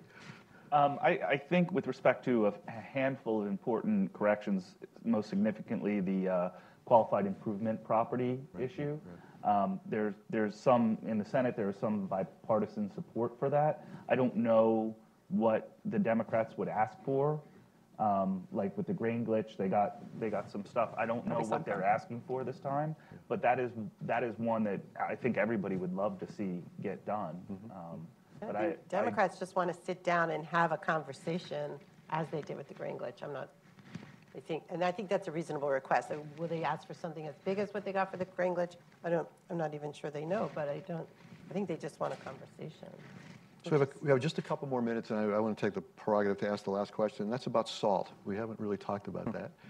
A lot of Democrats got elected on the idea that the Republican incumbents didn't protect their constituents against the increase in the SALT cap. What are Democrats going to do about it in 2019? Having talked about it, Kathy, what do you think? How are they going to finesse this? Yeah, I don't know. If I was a Democrat in a high-tax state, which I guess is the same thing, I would say, I would put out a bill right away. But I think if you put out that bill, you have to pay for it as a Democrat. Yeah, maybe not. Well, But I would definitely start introducing things. I'm not sure what happens after that.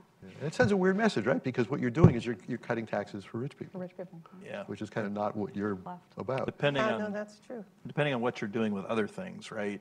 Like I said earlier, the AMT, the thing fueling most of the AMT revenue in the old law is the state and local and personal exemptions, right? So, depending on what you're doing with the AMT, you'll have consequences there that you have to work out. Senator, what do you think? What do they do? Yeah, I mean, I think you introduce some bills. I think you do a lot of talking if you're a lot of these members. I mean, I know, Bill Pascrell on the committee, it's his number one priority from New Jersey. I think there will be discussions, there will be bills, but, as you rightfully pointed out, Howard, I mean, it is hard on the left because it is ultimately fundamentally a, tax cut for wealthy people. And so, it depends on who you talk to, how wealthy you are. Living in New York City, Schumer's obviously been very defensive of those folks and in the state of New York generally, and I understand that. But, it seems hard for me to see a bill, particularly a standalone SALT fix. We don't pass any standalone tax legislation. That's right. But what does it ride along with? I don't know. It's, muddies the message as we were talking earlier about, EITC fixes and things that Democrats would like to do. And, that gets a little ugly when you're also, maybe throwing in a SALT fix. Okay, well, we are out of time. Let me thank Kathy, Mark, Sandra, and Tom for a terrific panel. It's been really interesting. Thank you all for coming. And Senator Breaux, I guess, is here and should be here in just a second. Thank you.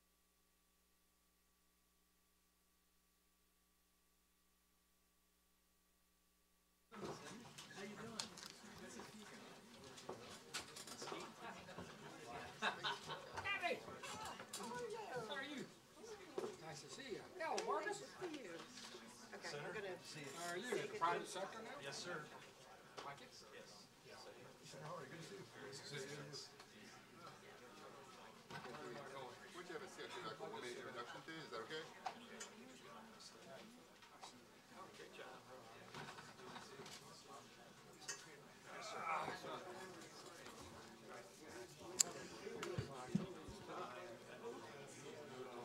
Okay, as we transition to our next part of this this event, just like to say it's my great pleasure to be able to introduce former Senator John Breaux. I first met Senator Breaux when I was a staff economist at the Joint Committee on Taxation, the Congressional Joint Committee. And Mr. Breaux at the time served in the Senate Finance Committee.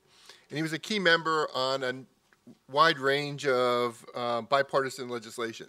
And what really struck me was his willingness to work in a bipartisan way, and I think that really did contribute a lot. It was one of the keys to his success as a legislator. Nowadays, Senator Breaux is co-chair of the public policy practice at Squire Patton Boggs, and he regularly advises clients on a wide range of strategic issues and imparts wisdom to those clients. So today we're happy that Senator Breaux has chosen to impart some of that wisdom to us. So join me now in welcoming Senator Breaux up to the podium.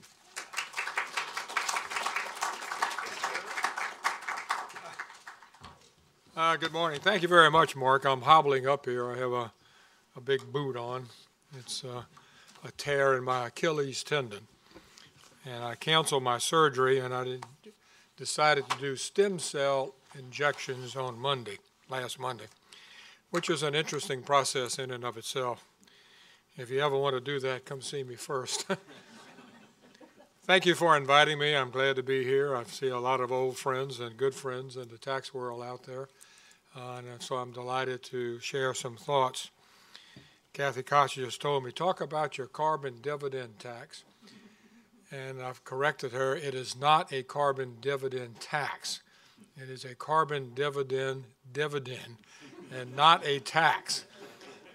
And the difference, obviously, is the fact that the way we have structured it is that it would, the $40 a ton fee on carbon emissions would be returned back to the general population, as opposed to a tax which goes to the Treasury and to the government to spend on various programs. And I'm really excited about it. I don't want to talk about that, but I mean, this is a marathon. It's not going to be a sprint. It's going to take quite a while to get it done. We're spending a great deal of time educating the Congress, both Democrats, who are a much easier proposition, and then also the Republicans. And our firm at Squire Patton Boggs, Trent Lott and I are the two co-managers of the public policy section of the firm. And so I told Trent I would take on this issue, I'd take care of all the Democrats, and he had to take care of all the Republicans. And he said, oh, thanks a lot. But I think we're making progress, and I think that the report that the administration itself put out on the adverse effects of climate change is very significant. And what we have to offer is a solution to the serious problem, which is projected to do better in terms of carbon reduction even than the Paris Accord did, or even than the regulations of the Obama administration. So we're very excited about that effort, and but we just got to make sure, Kathy, we call it a carbon dividend, not a carbon tax. So we'll move on from there. Also in our firm, where we have Boehners in the firm too, and I got, of course, Trent Lott and Jack Kingston, my good Republican friends in the firm. We were talking last week about whether, they asked me whether I thought this past election was a blue wave. And I said, no, I don't think it was a blue wave. I think it was a blue tornado because the significance of the changes in the election were really very dramatic. While the Republicans gained 2 seats in the Senate, and it's a 53-47 margin in the Senate, the House looks like Democrats will pick up about 40, thereby putting the Democrats in the majority come January the 3rd. I'll say a little bit about that, but in addition to those congressional elections, there were 7 governor seats that were won by Democrats, and attorney generals in the country for the first time in a decade or so. A majority of the attorney generals in the United States are now going to be Democrat. 6 state legislators' seats went from Republican to Democrat, and over 400 state legislative seats around the country flipped from Republican to Democrat. By any measure, it was a blue wave or whatever you want to call it. I called it a blue tornado. It was a massive change in what the electorate was sending out in their views on how they were voting in this last election. I think there are a lot of members on the Republican side in the House who have never served in the minority. And Mark and I were talking about it previously. that have no comprehension about the difference in being in the minority and being in the majority in the House. If you're in the minority in the House, you're in the minority. And that means that you can only speak when the majority tells you you can. You can only offer an amendment if the Republican Rules Committee or the Majority Rules Committee allow you to offer an amendment. They can tell you how long you can speak or if you can speak at all. And as you saw in the last tax bill in the House, you can be entirely shut out on any of the negotiations or any of the participation whatsoever. So being in the difference between the minority in the House and the minority in the Senate is astronomically different. And I think a lot of Republicans in the House have not really fully comprehended yet what that difference means.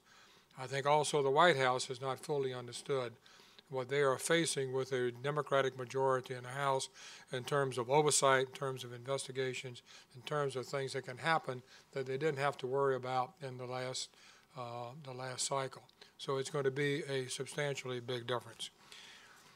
When I talk to tax groups, I'm reminded of the time that I spent with my co-chairman at that time, Connie Mack from Florida, when we chaired the President Bush's Tax Reform Commission, where we spent a year and a half working on tax reform and completed a report that was about that thick and submitted it to President Bush, who all of his people said, great job, wonderful work that y'all did, and then they did nothing. I remember one time walking into the Bush's office, President Bush's office, and walking behind his desk. And I was looking behind his desk, and he said, bro, what the hell are you doing? I said, Mr. President, I'm looking for my tax reform package that we gave you. Obviously, you must have filed it and lost it because you never did anything with it. He responded, oh, get the hell out of here. And the reason why it was so difficult, because the charge that we had at that time was we had to reform the tax code, which we did. We cut corporate taxes, we cut individual taxes across the board. But we paid for those tax cuts, which is what their instruction was. You do tax reform, make changes, but make sure you don't run up the deficit and that you pay for the tax. And we did. We did it in ways that were controversial, but ways that were the ways we thought it should be accomplished by eliminating a large number of the state and local tax deductions for higher income people. We put a cap on the mortgage interest deductions you could take, and we also put a cap on your health care benefits that you would receive before some of that income, some of that benefit would start to be taxed. That paid for the reduction in the individual taxes and for the corporate taxes. But that also created huge political problems that they didn't want to touch.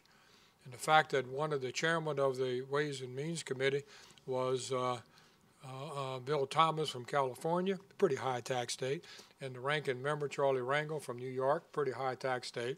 They didn't think our idea about eliminating the state and local tax deduction was very good, and we knew we had an uphill battle to fight. So that's what happened then, and that's how hard it is to get these things ultimately accomplished. I thought I would just spend a little bit of time, and I'm happy to try and answer questions after, to talk to you about where we are now and what's likely to happen. Number one, I think that Richie Neal and Kevin Brady have the potential to have a working relationship that could benefit to this country's interests in the sense that I think they're both fairly pragmatic people. I think there are areas that they can find common ground on and working together. Infrastructure, retirement, savings benefits, I think, are things that they would have a common interest in finding that they would be able to work together on. So I think that lineup, I think, is fairly good. In the Senate, obviously, with Chuck Grassley, who's been chairman before, working again with Ron Wyden, is something that is not going to upset the apple cart that much from the previous Orrin Hatch's position. And I think that they have an ability to understand that if they're going to get things done with a Democratic House and a Republican Senate, that they're going to have to find areas of compromise that they did not have to do last year. I mean, if you look at the procedures in the House last year, the Democrats were totally and completely cut out of the debate, cut out of the meetings, cut out basically of doing and having any input into the tax bill. So I think that time is probably going to end because of the division between the Republican House and the Democratic House and the Republican Senate. I think that if you're looking at any major changes in last year's tax bill, the tax bill, the Tax Cuts and Jobs Act, I don't think that's likely to happen. And I say that because you still have to get something that the House would pass and making changes in corporate and individual tax cuts. I think that obviously they have to understand that they still have to try and get 60 votes in the Senate, which is not likely to happen. You're not likely, in my opinion, to see any major revisions or changes in the Tax Cut and Jobs Act program. But I do think that what the House Democrats are likely to do is to start having hearings on the last tax bill, in-depth hearings on what it means in terms of the deficit, which indicates it's about $113 billion, 17% increase in the deficit as a result of the tax cut. I think they're going to have hearings on what's the effect, what's happening out there. Are you surprised by the results of the tax cuts on the deficit? I think they'll have hearings on that. I think they'll also look at the question of job creation. How much jobs have been created as a result of the tax cut last year, which was called the Jobs Act? Is it really stimulating the economy? I think they can have some very serious, in-depth hearings in that particular area. I think the Ways and Means Committee has indicated, I know they have, that any new tax cuts are going to have offsets. And let me tell you, that is something that, it's easy to cut taxes if you don't have to worry about paying for it. I mean, that's a simple, I love to do that as a politician. Oh, we're cutting your taxes. Oh, I have to pay for it too? Oops, that's the problem. And that's why I mentioned what we tried to do in the Bush Reform Commission, because we paid for it. Easy to cut the taxes, but if you're going to have offsets on it, then you got a real problem. I remember when I was a freshman on the Finance Committee, Bob Dole became the, I think he might have been chairman of the ranking. He must have been chairman at that time. I had a proposal which was benefiting the energy industry, being from Louisiana, and I remember that I offered my amendment, and I had to pay for it. My pay for it was eliminating the deductibility of country club dues on your income tax return. You no longer could do that, and that was my pay for. I had to pay for it, so I had my little amendment. I offered it, had my pay for, and so what happened? Bob Dole looked over at me. He says, I think that's a great idea. He took my deduction, my offset, and applied it to his amendment and passed. And so I didn't have my pay for it anymore. And so I learned very quickly, never offer an offset until it's time. I offered mine much too early. Bob Dole picked it up and ran with it, and I didn't have my offset for my amendment. My amendment failed. His passed with my deduction. So I think that what they're looking at is a procedure whereby there will be in-depth hearings on what's happened with the Tax Cut and Jobs Act, and oversight hearings on it, particularly on the size of the deficit and also the amount of job creation that you're going to have. I think they're also talking about any technical corrections. Any technical corrections, I don't think they're going to be that happy with doing them without some hearings on it. I mean, bear in mind that the mistakes were made by the Republicans who were in the majority without the Democrats' participation. So when they come to the Democrats in the House and say, all right, we need these technical corrections because we screwed up on some of these positions that we took in the drafting areas, so let's have some technical corrections, I think there's going to be a lot of Democrats going to say, wait a minute, hold up. We're just not going to wholesale pass the technical corrections right now without some hearings on many of these that you're doing.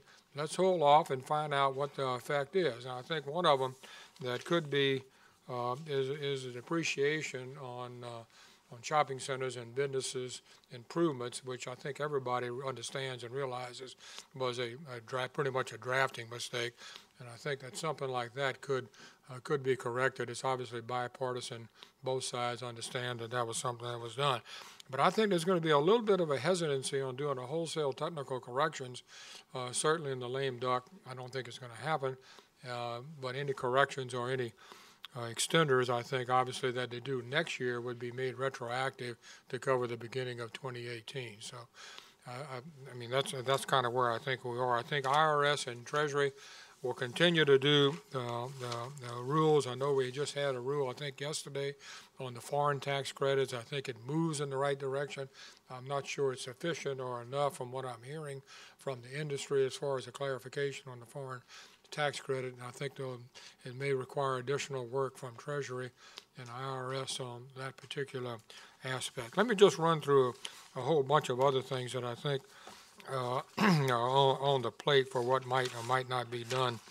As I said, the tax extenders, they don't have enough votes to pass the tax extenders as a package in the Senate with 60 votes, in my opinion. Do they put it on a spending bill?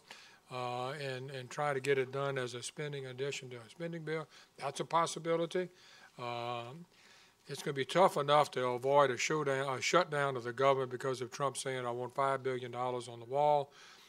And the Congress, I think, is not likely to do that. If they can do something that would say, we'll give you half now and half later, maybe that's a possibility.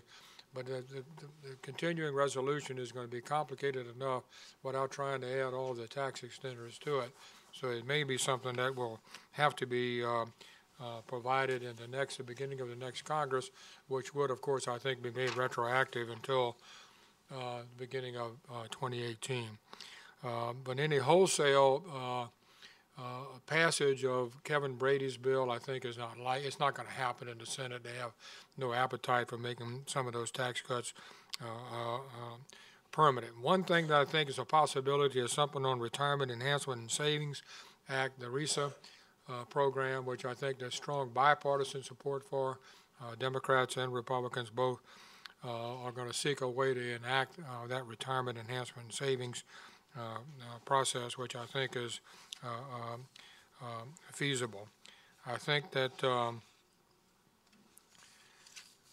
taxation of the digital economy, I'm not sure if any of y'all are following that very much, but I mean, it's a very important concern that I think everybody has expressed concern about. Grassley, Orrin Hatch, and Ron Wyden have also expressed concerns about what the EU may be doing in trying to move on taxing revenues from digital commerce, and have indicated very strongly that we have some real problems with that and think that it's probably WTO inconsistent, and have made our positions very clear to them on that.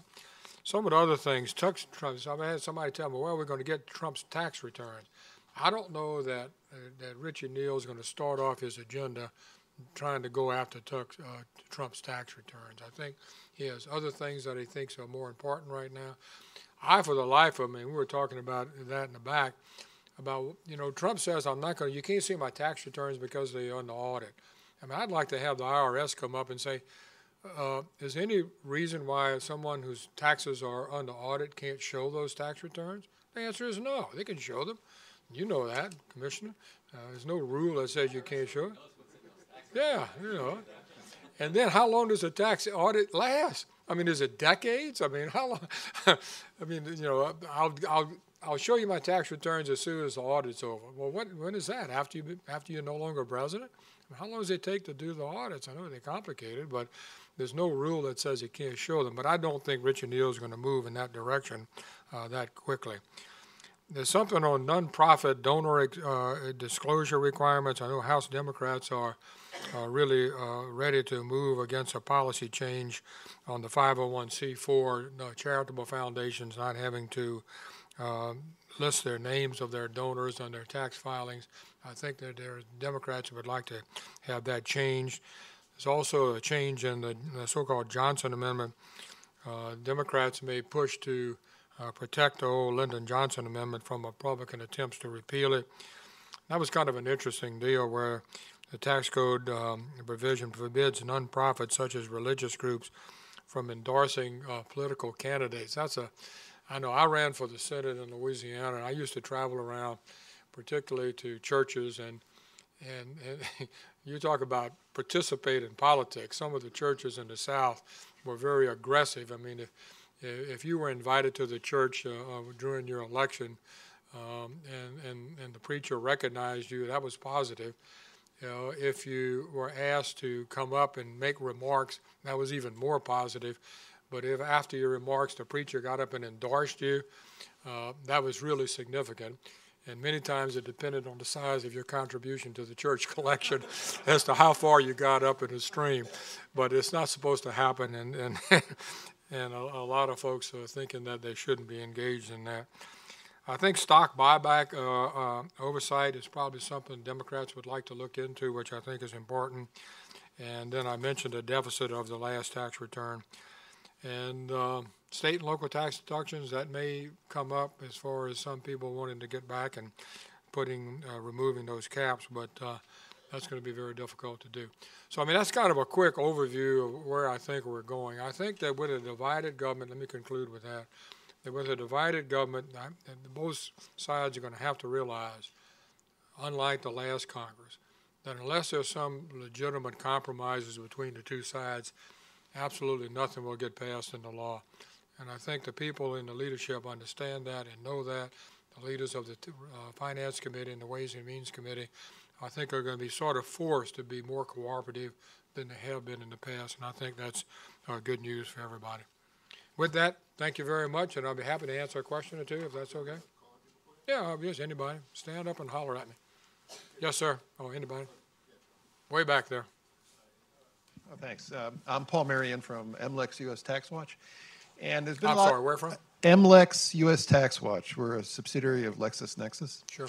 And there's been a lot of discussion about the impact Richard Neal will have on tax policy in the process. But nobody has mentioned Mike Quigley, who's going to be the new chair of the Financial Services Appropriations Subcommittee overseeing the IRS budget.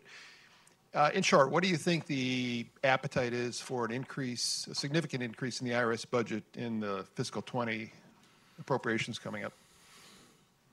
That's a question I don't have a good answer for, quite frankly. I think that if they can show that there's a need for it, I think you'll have a more sympathetic group of members, particularly Richie Neal, and them being favorable to that, with Quigley being more, I think, inclined to make sure they have enough money to run the program and not be so anti-government. I think that the possibility is probably better now than it was in the previous Congress as far as getting necessary funding. Yes, sir.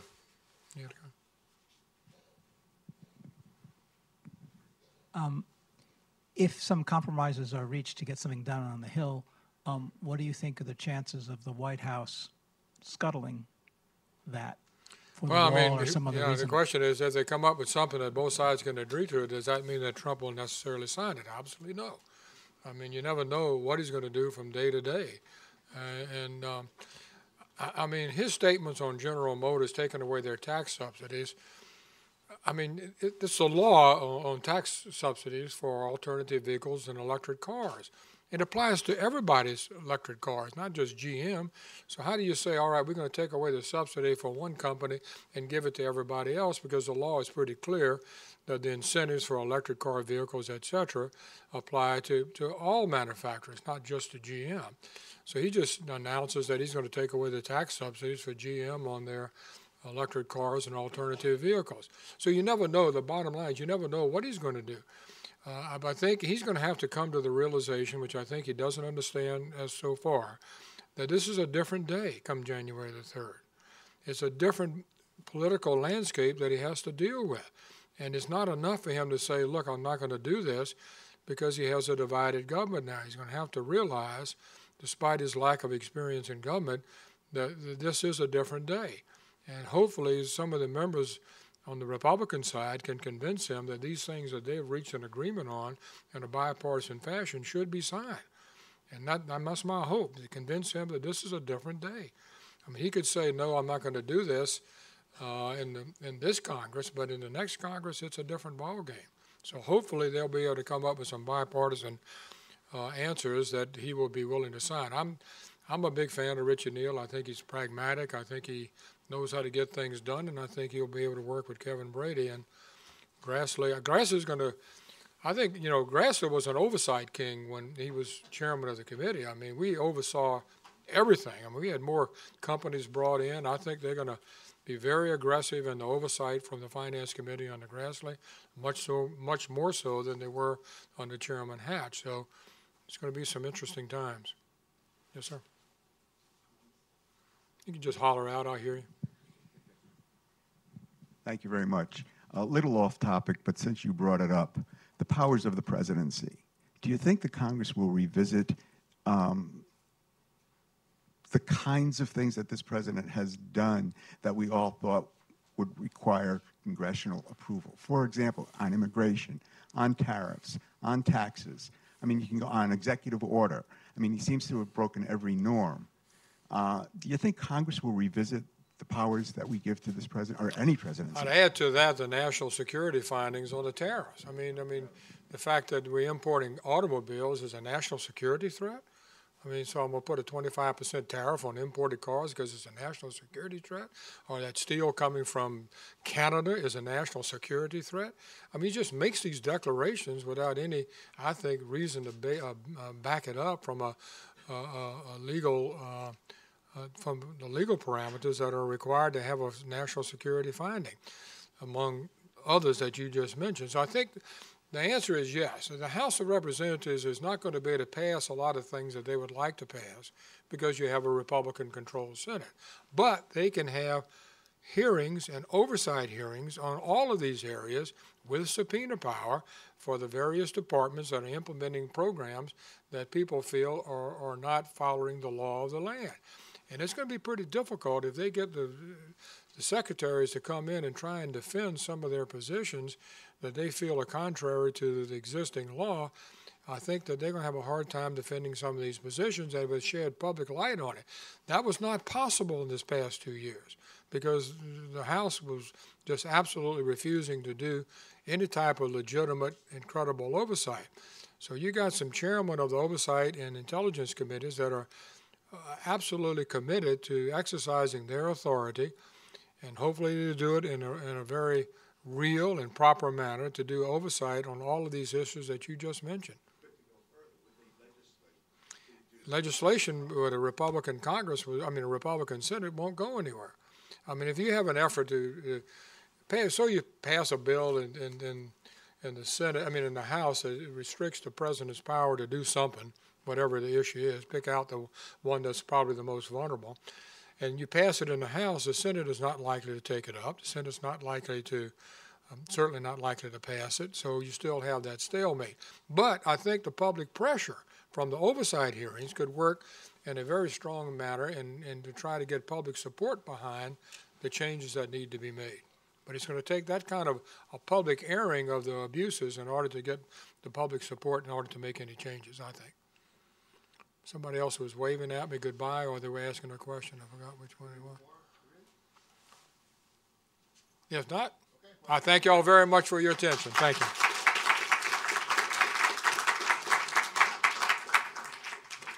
You said 12 o'clock. Boy, we hit it right on the button.